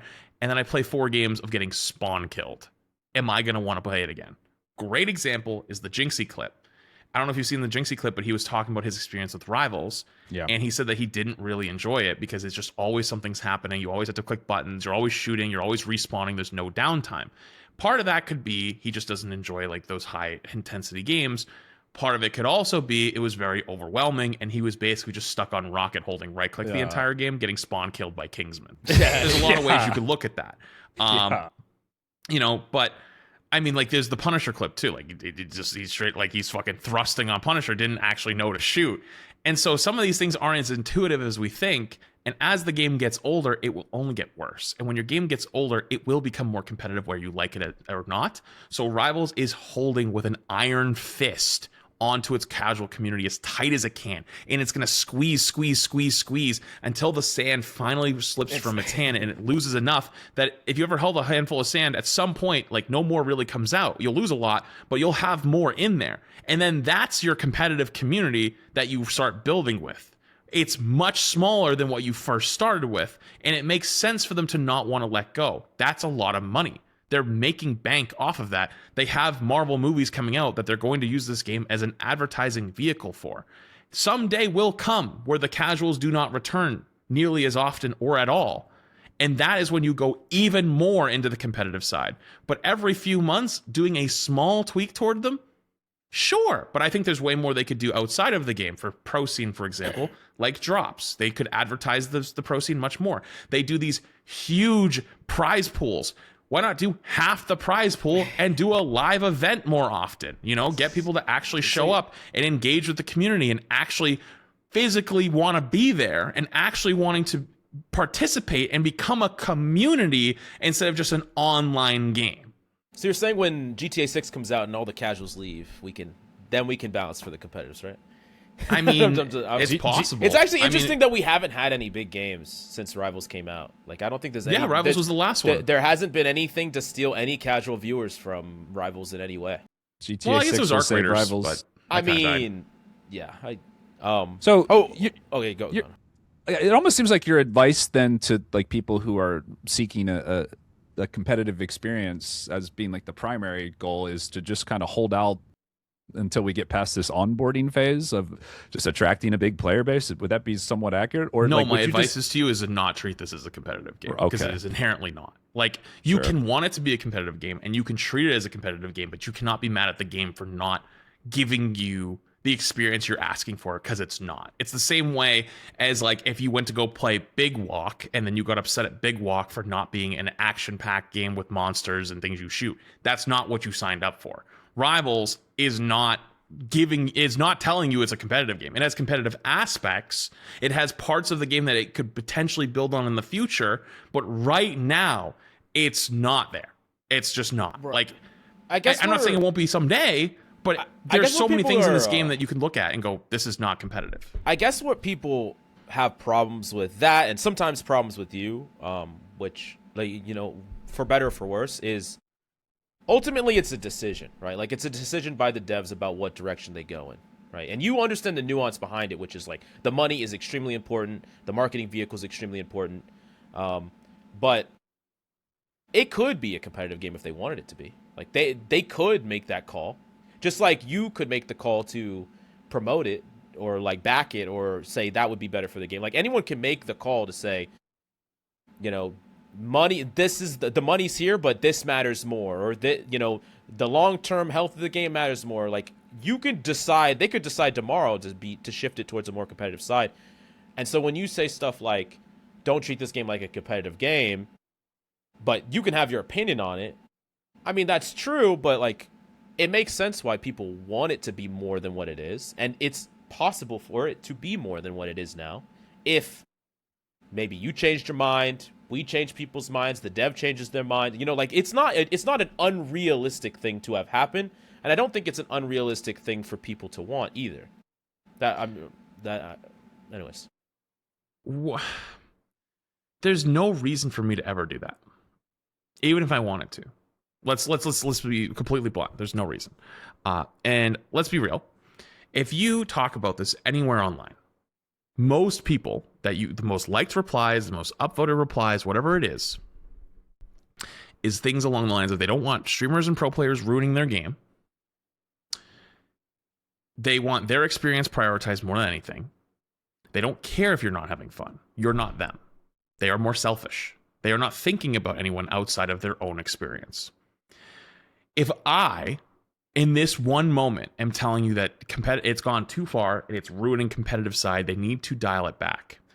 I have not seen this level of pushback on anything in a long time, like maybe Overwatch days. Think about how aggressive it is. Think about how, not just aggressive, but like out of control. Even something as small as talking about the team-up system and talking about power creep has gotten in the last week, right?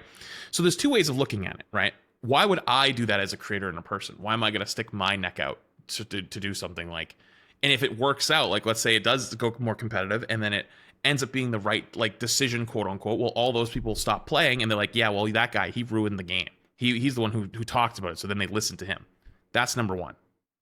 Number two is the egotistical route of why do I know more than all of them, right? Like I have 10 years experience. I have been in this game a long time. I've got to watch history repeat itself. But maybe that's ego. Maybe that's me saying I know more than you when I might not. So it's like you have all these people that are saying... But you do know more than them. I mean, you do know more than the random I believe player. that, but what if that's just ego? What if that's just my ego that's talking at that point, and it's not actually the truth? And who am I to disagree with 10,000 people or 100,000 people? I don't like. I think, for example, me and Light probably disagree on like 95% of things. I disagree with him about a lot. But the one thing that I do agree with him on is the idea of like a layman, like you are more of an expert. Like knowledge matters, experience matters, skill matters. And like the opinions of you do trump the opinions of a casual Wanda player. Like it just does. Like, and it has to. You can't just give every single person a say and a voice at all times. Like, just like you can't have every single person decide how to build a rocket ship. Like people, some things matter. And I'm here saying that I know that you like to champion the casual community, and I think that something that's like you, me, Captain Coach, we are not like these pros that say we don't give a fuck about the casual experience, because we do care. We care about the game. I agree. We care about the health, but that doesn't mean that you have to sacrifice what you personally would like about the game for the greater good. I don't think you have to do that. I really don't think you have to do that at all. That's a tough one because I had to be the guy to have the hard conversations in Overwatch, publicly and privately. And I think the game has improved immensely since those days, right? I think I am someone who gets blamed a lot. People always say like, oh, Flat's ruined Overwatch, but Overwatch has never been better. And it's like, well, some people could say, oh, it's because he didn't play our game anymore. Have you seen how Blizzard works? They take years to do anything. All of the blame, like, none of the credit, right? Not to be that guy, but like I can still point to many things that are coming out to this day that I have had conversation with to either executives or directors of that game. And I still know about stuff potentially coming in the future that is good for the game, because that's how long their pipelines are. But that's still something that I have to deal with every single day. Why would I want to be that person? Because like, even if I believe I'm objectively correct, I am now the bad guy at the end of the day. And what if I'm not correct? If I'm not correct, I've now made a decision that affects everyone else, or champion something that affects everyone else that might be completely wrong. And it's ruined it for all these other people. Even though I've been right in the past, and I was right, and it ended up being a good thing long term. What if I'm not? Because I haven't been right about everything in Rivals. There's been times where I've gotten stuff wrong, because it is a different game. It is a new game. It has many similarities. It has many overlaps. But also, I think there's a bit of a responsibility that you need to have when you call for something that like you have to truly, truly believe it. And I still truly think that this game is better off being casual. To give you a fun fact, I was just looking at, when I was looking for your video that you made on me back in Overwatch, I was looking for it and I was scrolling Flats 2. And you know my Season 9.0 tier list has more views than my video covering the death of PvE in Overwatch 2? It's insane viewership. Like, 2 years ago, 3 years ago. Yeah. More views are on a month-old tier list than the biggest game-breaking news that the game ever had. Like, that is insane. How many more people play this game and are active in this game and in this community than what was like kind of the peak of Overwatch 2 at that point. And I think it's gone back up again, but like at that point, like that was like the most discussed moment of the game. No, people aren't even as involved or even as active. So like, I don't think, at least currently, that that's the right way to go, because it's not going to make them the most money. It's not going to keep people long term. And if people are having fun, who am I to tell you, fuck you, you're wrong? Like, you're not allowed to have fun. Like, this needs to be balanced this way. The reason why I'm saying right now, 10 toes down, fuck you, you're wrong, is because that 10%, that 5% of the player base is getting an unplayable experience. And I am much more comfortable standing up for those people who literally are having such a bad experience right now that they can't play, that I would do the exact same way if it was the opposite, where if the bronze and silver and gold players had such a shit experience that they couldn't play the game, I would cover them the exact same way. And so I try to treat both sides somewhat equally, but I understand that the casual player overall does need a bit more agency, needs a little bit more of like, hey, this needs to be for fun for them. Without them, like, this game doesn't survive long term. But this one instance of, okay, competitive side has gone too far, we need to say something, even if it's not agreeable to them, even if it's not good, because I know that those people still deserve to play the game. Just because they're better than others at the game does not mean that they shouldn't get to play or don't get to have a good experience at all. Okay. I don't know. I think it's, I mean, I respect your restraint when it comes to having an opinion about how the game, like, specifically should be balanced, but I do think there are some like core pillars you can take away just from like good game design that are like objective truths that you don't need to look at it from like a high rank low rank perspective. Like, case in point, like I feel like the tenacity system is something that's just clearly a failure. Like, would you agree with that? Or I think it's a failure. And okay, so when it came out, it was like, whoa, spooky, and there was certain characters that were clearly losing versus the others. Like, Hulk is a good example, Rogue is a good example. Like, they were just big losers, right? And then like they realized, oh shit, like maybe this is like, you know, a bit bad for them, let's tone it down. And so they toned it down, and then I think it just ended up becoming a myth. Like really isn't a thing unless you get hit with like a certain combo of CCs, which I would argue is like things CCs into like, I don't know, like Angela or something, and it's like then it will kick in. But it doesn't even really matter at that point, because you're still hard locked to like the pillar, but you technically can't be CC'd again. Yeah, I guess. So it's like, it was a good idea in theory, and I think people got spooked by it, and I think it had some problems, so they nerfed it down really hard to try to find a better baseline. And then I think they basically said, I'm not really sure like how we go about this to make it actually balance and not make it feel good for both the tank player and the people who are actually CCing. So they just left it in this kind of state of disrepair. So I wouldn't say it's completely a failure, because I liked the attempt and I like that what they went with it. And there are times where it kicks in where it's like, okay, I just got CC'd 8 times. At least now I have tenacity. But like, it's such a rare thing, and it's like you don't even notice it when it's there most of the time. So like, yeah, I think it was a failure, but I at least respect their attempt. And the fact that it's in the state it currently is better than nothing, but it's so rare that it comes up, and when it does come up, it's not like a big deal, I think. Well, wouldn't you say that is a change? I mean, do you think there was a certain part of the community that change was directed towards, like the tenacity change? Do you think it was directed tank players? Okay. Or, you know, wouldn't you also say that like in the higher ranks that being chain CC'd is like much more of a problem? I guess now I think about it, like 18 versus 18, like if they even consider remotely that was, I'm kind of like finding counter examples in my argument here. But my point is just there are some changes that they could easily make to the game, and it's kind of why I was asking to rattle off that list earlier. That would just be an objective win and wouldn't affect the lower ranks at all. My question is like, yes, you're being responsible and you're like respect for game developers. I honestly I respect that because I'm selfish. I just say what I want in the game, but. Don't you think there are some easy home runs that they could do that they're simply if they just listened a bit more? Because I mean, I was going to bring up more void slots. You talked about the rank system earlier, how it's kind of like it's like a toy, or no double bans. You know, maybe a like can't climb. I mean, with a negative win rate. I mean, there's people that the ban system as a whole, or not ban system, the report system as a whole, and getting banned in this game is a very flawed system. I believe. Like sometimes it's either abusable or like people don't actually get banned for very long. It's like slap on the wrist bans that happen a lot, even for like racism, sexism, rampant throwing. Yep. Like, I think those are wins that competitive players and casual players would be fine with. Like, I definitely think there's a lot more middle ground here than we like to believe it is. There is. Absolutely. I think, like, for example, removing double bans. Good.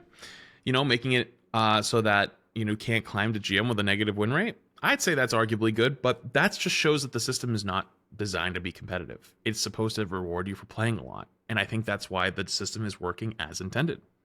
I think that they know that. I think that they understand that pretty well, because if I remember correctly, you could actually climb through Celestial with a negative win rate in season 1.5. I think you could get up to Celestial, like up to Celestial 3. And then it like finally you needed to have and then they moved it. Did they move it to GM after? Because they did move it.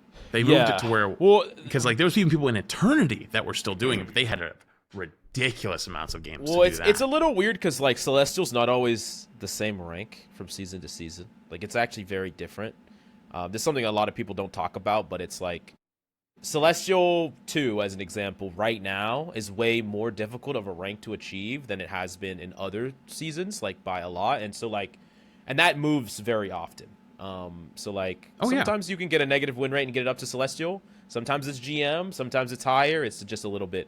It's basically like you only have to have a positive win rate once you get to a certain percentile, which is like 0.5% or whatever. Yeah, sure. But kind of, changing gears here a little bit. There's a viral clip of you talking about being the king.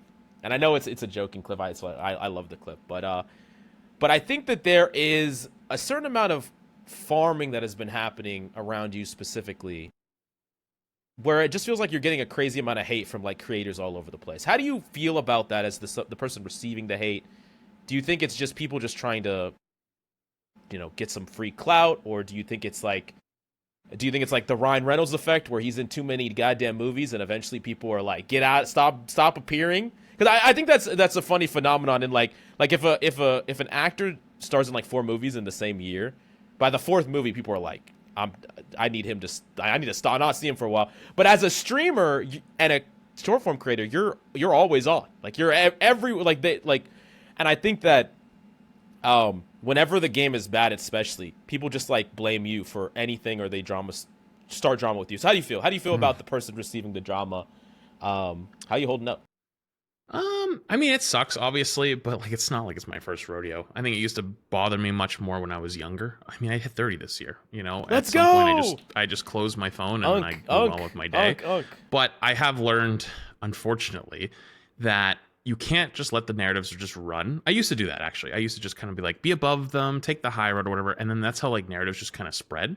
Like, for example, back in Overwatch, there was a well-known creator that used to say like, oh, Flats is so boosted, he's so bad. And then that, like, people still say that to this day, even though in like Rivals, I like solo queue mostly, like almost all the time. Like I very rarely play with almost anybody, but I still hold the same rank that I always have. Like I still can, if I wanted to hard grind back to top 500 and actually care, I could. I absolutely could, but I don't care as much anymore, like, because I enjoy it more casually. I have more fun. My streams are more fun. I'm just like a more alive person, like I talk about this sometimes with like Overwatch, where when I streamed Overwatch all the time, during drop streams, I get 15, 20, 25,000 viewers. That was crazy. Do you know how much money I made off that? God damn. 50K? But you know what, though? Sorry, I'm not. My mental health and my physical health had never been worse during those times, right? my bank account was looking pretty damn good. But I've also hit a point where like I can do all that stuff without that. Like, you know, like I am very blessed to have multiple YouTube channels that all do super well. I just got my variety channel just hit 100,000 this week. Congrats. Good shit. Thank you. And so I've been watching you open like Pokemon packs with your partner. Like, so my wife and I, that's our thing. Is my wife and I like to do cards and open packs. Can't find them anywhere. No, it's actually so annoying, but it's fun when we do get to do it together, you know. I agree with you. I'm with you on that. So like obviously it does suck a little bit, but like that's kind of what happens when you're at the top of like something, you know. And I think I have more content that goes out than any other creator in this scene, and it's not close because I have a team of what are we at now? Crap. We added 2 more that recently for variety stuff. I think we're up to like 12 people now they're underneath me that like help put my content out. And it's like 14, yeah. And actually I had to instruct my shorts team this week. Same thing like we did the experiment with the tier list. I had to instruct them to stop being so good at your fucking job. And what I mean by that is like they're good at it. Like they get stuff out, like they start engaging hook, like something that brings people in, then like, you know, a couple points under that, but it doesn't have the whole conversation. It doesn't have everything because people don't watch it. And I had to tell them, like, you have to just upload it for a little while. Like, it's going to be 3-4 minute long TikToks, and they're not going to perform as well. But that's what you have to do for a bit because I keep getting shit stomped that you guys are just too good at your job. Because if you watch the whole thing, you watch the YouTube version, like, yes, people disagree on certain parts, but they're not like psychopaths. And like, unfortunately, content is a game where you want to be in the spotlight. And I had this realization when I went to my first streamer awards that I'm like, maybe I'm not even built for streaming because you sort of have to be a narcissist. And that's why you see a lot of the IRL streamers like jumping in on people's streams and like being super menaces and like trying to like get attention. Like, I can't do that. I just don't have it in me. I don't care. But I have all these resources at my disposal to post on TikTok, post on Shorts, Instagram, whatever.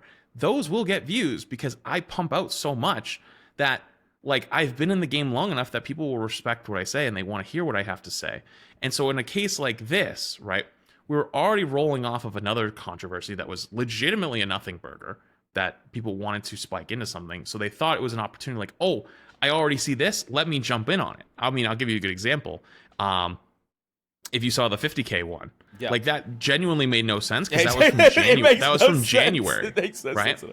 And also like people's replies to it are like, that's so disrespectful. First off, I don't even ask. I don't even have access to the email that it's sent to. It's like my Team Flats one. It's my agency's side. And you want me to go to my agent and tell them not to get as much money as they possibly can? Because it said in the email it was sponsored by NetEase. Do they not know?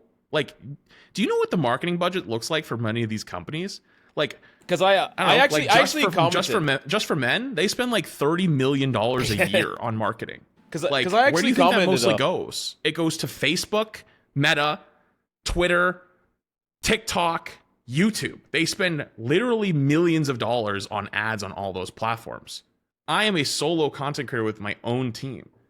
Do you think I'm going to instruct my agents to not do their job? No. Like, if they got 50 grand under that, fuck yeah, I would have took it. 50 grand is 50 grand. But I didn't want to do it. So they just throw a ridiculous number out there. But the only reason it came up was because of the other stuff. Yeah. And that's why it's used as clickbait at the beginning of the other drama to try to get viewership. It's blatant viewership farming. It's literally clout sharking. But there's other times, like I think Potato is a good example. Potato made a response. That's fine. Like, spark debate. You want to talk about stuff? Like, go ahead. Like, I'm cool with that. You want to react to my stuff? Cool, go ahead. But as long as you're doing it somewhat not disingenuously, or using it as like an example. Like, there was a guy like Dead by Daylight who did it, like had me in the thumbnail, like, oh, Flats react, like, so Dead by Daylight. My clips are nowhere in there. There's no react. It's legitimately a photo of me in the corner and the guy talking for 10 minutes. And I'm like, what the fuck are you doing? You know, stuff like that might bother me a little bit more because it's like you're framing something in the wrong way, but you can't also fight every battle. So I will try to do the ones that I think are worth it, but over time it becomes diminishing returns because, you know, people don't want to see that all the time. They just want to see good content. And so I think it's important to Like if somebody takes a jab at you, you take a jab back just to defend yourself, to be like, you know what, this is not run in a narrative. I'm going to show you why X, Y, Z. If you don't want to believe that and you want to run away with a different narrative, I'm never going to change your opinion anyways. It's the same thing as like if you have someone in your life that you were friends with or something and they heard of something about you from someone else and they just cut you off. Well, guess what? That guy was never your friend anyways. You probably dodged a bullet. Same thing happens in content creation. You're not going to change people's opinions about you. You can give your side of the story and give your own take and give your whatever, and then that's it. And you go back to making good content. And that's what I always try to do. But this week was just like one after another after another after another. So I have to, it's like I'm fucking sitting in there for 8 rounds. Like, baby, where are we going? We're going for a 9th? All right, fine, fuck it. Let's lock in. And the people I feel bad about are not for me. I feel bad for my content team. Because every time this happens, you know what I have to do? I sit here on stream, I watch it, I talk my shit back, and then I'm done. Then I hop off, I go downstairs, me and Shay hang out, go out to dinner, whatever. My content team is the ones who have to take it, clip it up, edit it, make sure it makes sense, make sure nothing's out of context. We're not making the other guy look bad to like, you know, we're not trying to start more shit. We're trying to end it, right? Like we're trying to make it to the point where it's like, okay, like, you know, this is a response because you said this, X, Y, Z, boom, boom, boom. And then they have to come up with a caption and all that stuff and get it posted. Like that's who gets affected by it more than anybody. So I feel that's bad. a goated team though. So I try to keep it like to a minimum, but at some point, like, what do I do? I wanted to so I added on a bit of context because I actually know Seb. He was one of the ones that invited me to the tournament too, and I was like, I was very shocked that he did that. It's kind of it's just blatant drama farming, and a lot of people just don't really understand, especially the 50K thing. Like they have no point of reference here. So like I used to work as a for like a social media company doing like social media directs with creators, and like Tenz's for any like small collab with Tenz was like 120 grand. For this, like people do not understand. Rivals had pull in recently to start their seasons. Peanut. How much do you think that one costs? No. I think people don't really quite get, you know, large creators quadruple what I said. It's a lot, but just so that people can understand where it's coming from. I think it's. I mean, the TikTok farming is just actually kind of insane. Like it just. But that's what like, it is, though, because people are bored and there's nothing else to talk about with the game. Like there isn't anything, and like when your audience is casual, they don't want to talk about meta discussions. They don't want to talk about balance. They don't want to talk about these things. If you talk about those things, you're a whiner and you're complaining. So you know what they'll do? They want to see the dance monkey dance. They want to see how everybody fight with each other. They get to treat it like a TV show. That's what they want to see. And again, it's a much more of a younger audience. My audience is on the older side. It's why you don't see my audience going in after creators and shit talking them and going hard. You'll see a couple people here and there. Of course, I have a younger audience too. I have over 1 million on multiple platforms. But as an overall whole, most of my audience fucking works 9 to 5 and goes home and keeps me on their second monitor. They're not arguing in someone's TikTok comment section. They don't give a fuck. But they'll still show up for my next video and they show up for my next stream. Because they're there for me or they're there for my content, but unfortunately I still have to fight those battles. So like it's a lose-lose at the end of the day. I mean, that's why we really started. That's why Captain Coach and I decided to start this podcast. We wanted real conversations. We wanted real discussions with nuance, not, you know, TikTok rage bait and like things just being brought out of context. I think if you end up reading the comments of this pod, I think you'll see what we're talking about. It's a more respectable conversation. You'll hear real opinions. And yeah, I mean, honestly, this has been actually really, really fun. I think this conversation has been really productive. Is there anything you wanted to still ask Flats, Captain Coach? Is EOMM real? Oh, no. Once again, so there's a running thing where if anything, like, based off of what he said, like Flats, honestly, I'm surprised that like he actually has a pretty realistic. Like I think he understands what's happening. Like I share a lot of opinions with you. Like NetEase is more profit driven. The whole casual versus competitive thing is to keep the game alive. And you in your mind, like whatever, that's good for the game. It's actually EOMM, a retention tactic. How you respond to this on the hamster do wheel. Irreparable damage. I just want you to know that it can do irreparable. I'm not a Rivals partner. I have no skin Me neither. in the game. I'm literally not. Like actually there's a lot to being a Rivals partner, and I just don't want to be part of any of it. Every time I do stuff with them, it's on a case by case basis for season by season basis. That said, though, I do believe them. I don't think there is engagement based matchmaking. However, I think that skill-based matchmaking in itself has engagement-based tools. For example, the reason why if you play quick play, if you lose 2 games in a row, you get a bot game. The reason why they're giving you a bot game game is they want to give you a free dub so you don't lose 4, 5, 6 games in a row and you're having a bad night. There is an argument to be made that that is engagement-based matchmaking because it's trying to keep you engaged with the game. Every game's main goal is to try to keep you playing for as long as possible. There used to be somebody I was friends with on the Overwatch team. They probably should have never told me, but it was under my NDA, so I don't care. But like at the time, way back then, years ago, they said that Overwatch, when it switched to the 2 and all this stuff, had doubled its play rate. Like when someone hops on for a session, like it was one of the highest in the industry for like if somebody hops on to play, they will stay playing for X amount of time. And it was one of the highest in the entire industry, meaning that they had got people to engage with the game and play more often, which is a very good sign. I would not be surprised if NetEase has a similar system where they want players to be playing for longer and longer times each time they play, because the more you play means you're more engaged. The more you're engaged means the chances you're going to buy something go up because you want to see more skins, you want to see your characters you play, etc., etc. That doesn't mean, though, I think that the algorithm is actively trying to harm you to get you to play more games. I think that we used to have a thing back in 50-50 Overwatch back in the day, right? Like where people used to always theorize that the matchmaker is always designed to make you win 50% of your games and lose 50% of your games. It was a whole fucking theory. Engagement-based matchmaking with rivals feels like the same thing, but people show these big win streaks and these big loss streaks. I think there's also times where people aren't playing as good. You lose 2 games in a row and you got a little tilted and you queued another one. Those games you were winning, well, you were feeling yourself. You were confident. You were playing better. Yeah, you could have had better teammates in some of those games, but that's dice roll of matchmaking. And over time, the matchmaking system will put you in a rank that you deserve. And if you play more and more, unless, you talk about the climbing with a negative win rate thing, but it's like at some point, you typically are supposed to hit a rank and then you will win and lose about the same amount of games to stay in that rank, because not everyone can be in the top 1%. There needs to be people in the other 99% of the ranks, and that's where most people are. So I would say that there isn't engagement-based matchmaking, but I wouldn't be surprised if there's parts of the matchmaking that are there that are designed to try to get you to keep playing more, as that is an objective that any game wants to have, is to have people play more often. That's fair. I think that gray area, though, of like being able to climb to a negative win rate, then you say like you can't get any higher. I mean, like we've all said it, like you can still get to Celestial. I think that's kind of where it lies. I think they do have some type of engagement algorithm that they use to like track accounts, and everybody has like a invisible rating for certain heroes. I'm full tinfoil hat. I think GM is much more now. I think it used to be Celestial. I think it's more GM now. I think that people bump into that wall really hard.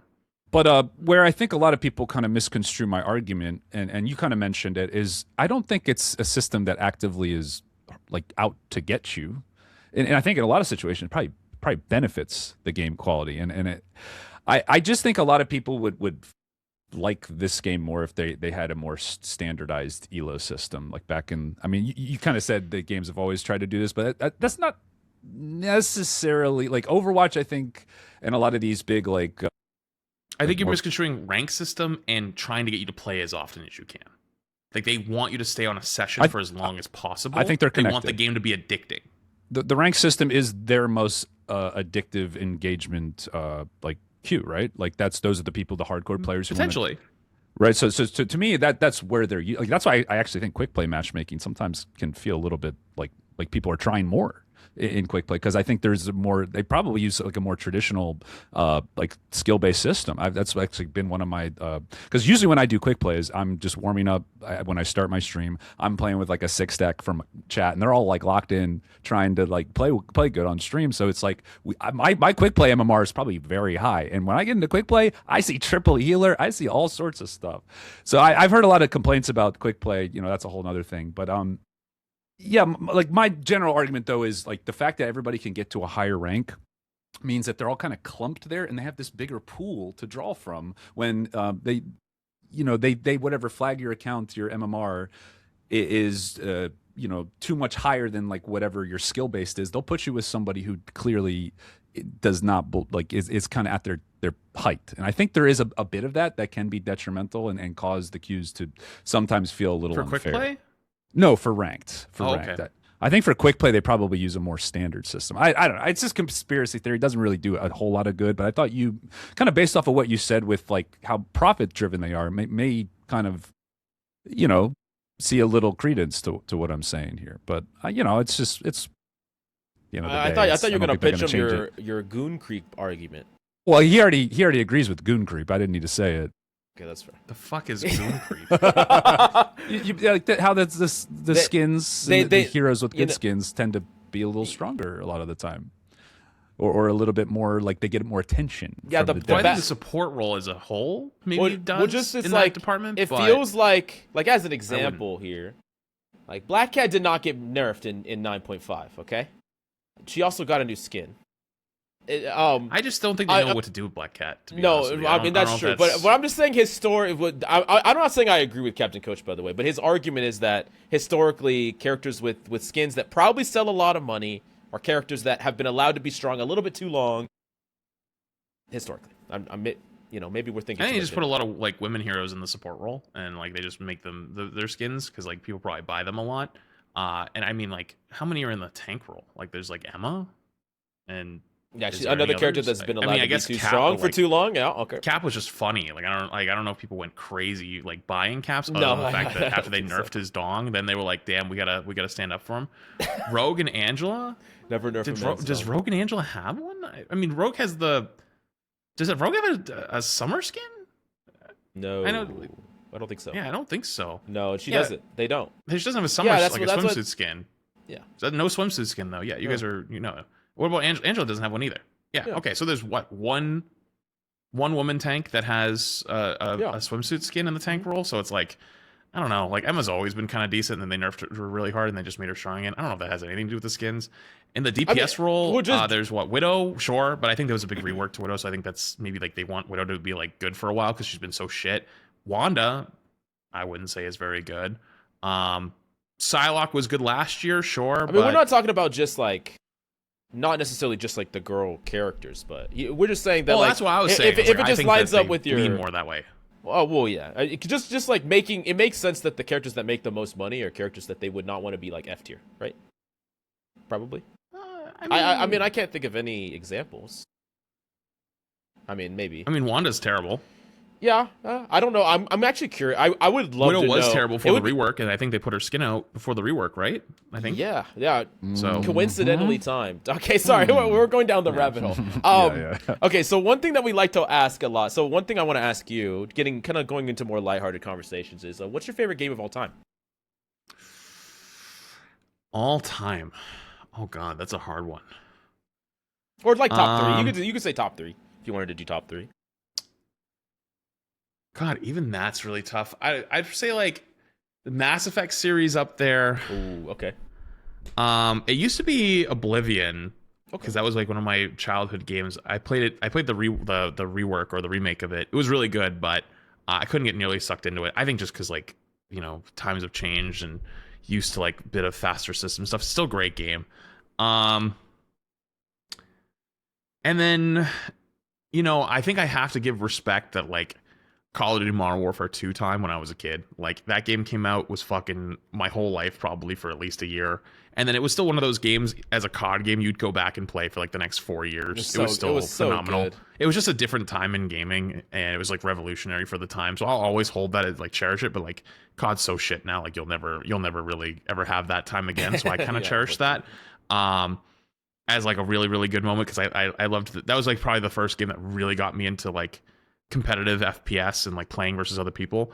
So yeah, that'd probably be my three: Oblivion / Skyrim era, Mass Effect, and Modern Warfare 2. Okay. Nice. The other question we like to ask guests is, I'm gonna do both for you because I think you would know both. So the first one is character from any Marvel, any Marvel character that you want in the game. How do you want them implemented, and what role and what character? And then the other one is any ability or ultimate from any competitive game brought into this game. Like the one Thanos. When the game is over, like they're done. They're like, we're not doing any more updates. And he just goes, and then the game's done. That's it. That's it. Marvel 2 pops Cinema. out. Rivals 2 pops out after. I'm ending the podcast on that snap. By the way, like that. The podcast that's literally the fun. But no. Okay. All right. Thanos would be sick. Tank. We need a tank. Tank Thanos. Yeah. I mean, it probably makes the most sense. Tank, yeah. DPS doesn't, I don't think, make sense for him. Maybe just be like, I don't know, Doomfist, I guess. The only thing I could think of maybe is like with a Okay. punch, but I don't think he really punches, so I don't know. I mean, he can punch a little bit, but And then, actually, another one is there an Overwatch character that you would like to see, like, implemented, like, their kit into Rivals? You don't want, like, a Reinhardt type? I know you were known for Reinhardt a lot back in the day. There's not really a pure Reinhardt character in this game. I think we just need more shield characters in general, like Okay. like an actual like true shields character, like main tank type role. Like we had Mag Strange originally, right? Like that was like one of the early metas, and then there was like Emma sorta. But like after that, we kind of just like almost every tank sort of feels like an off tank now. Okay. It's kind of strange, but like yeah, like Emma's still good. Like you know, Mag, I'd say you play almost like a main tank because he just has so many cooldowns and so many ways to stay alive. But he's not really a shield character. He's more just like 9 million buttons with a small shield that goes up for like 1 second. Like a traditional shield character. Ryan would be sick. Ryan would be so sick in this game, I think. I think you'd probably be pretty strong. Like just like up close melee with also like a toggleable like turn off and on shield is kind of nice. So I'd probably say like some type of shield tank for this game. Yeah. Yeah. Well, I think we pretty much hit everything. We talked about a little bit of every single thing that the community thought about. But is there any lasting things that you want to say, Flats? Any closing remarks to the community at large? I would say question everything you see a little bit more. I think that we've been a little bit too comfortable in just seeing what's in front of us and instantly believing it without any follow-up, especially in the short form world. I want to say thanks to you guys for inviting me on. I appreciate you for doing this. You're welcome back anytime. You know, I appreciate it. I mostly was just kind of like, I don't really do podcasts anymore. Like I used to do them sometimes for a friend of mine that was named SVB. He used to do the Overwatch ones back in the day, you know. We did a couple Rivals ones because he just wanted to try it. I don't think it's something that really stuck with him. But typically I just don't really do it that much anymore because I just like, you know, I don't think there's a whole lot to really say that I say outside of stream already. But obviously with this more recent week, I think a lot of topics have come up, and I think this has been a radical shift from what I've always said recently, which is like you need to be more casual focused, and I still believe that, but like this is one of those cases where it's kind of gone too far. So I need to say for the other side, like, hey, like you can't let this side go into complete disrepair.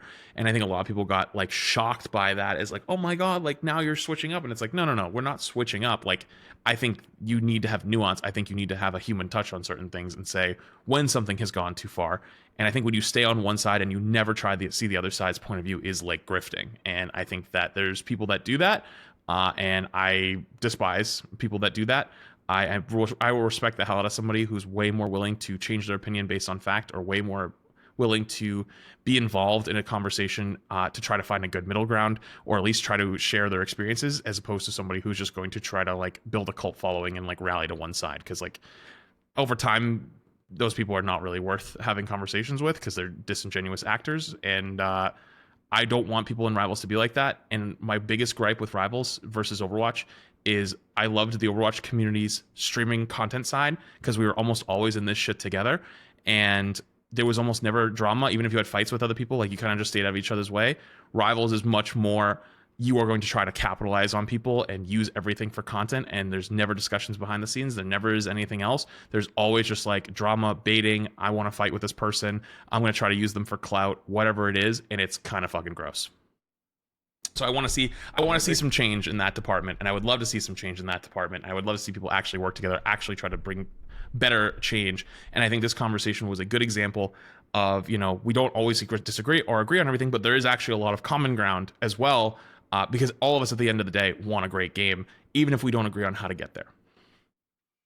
Yeah. Well said.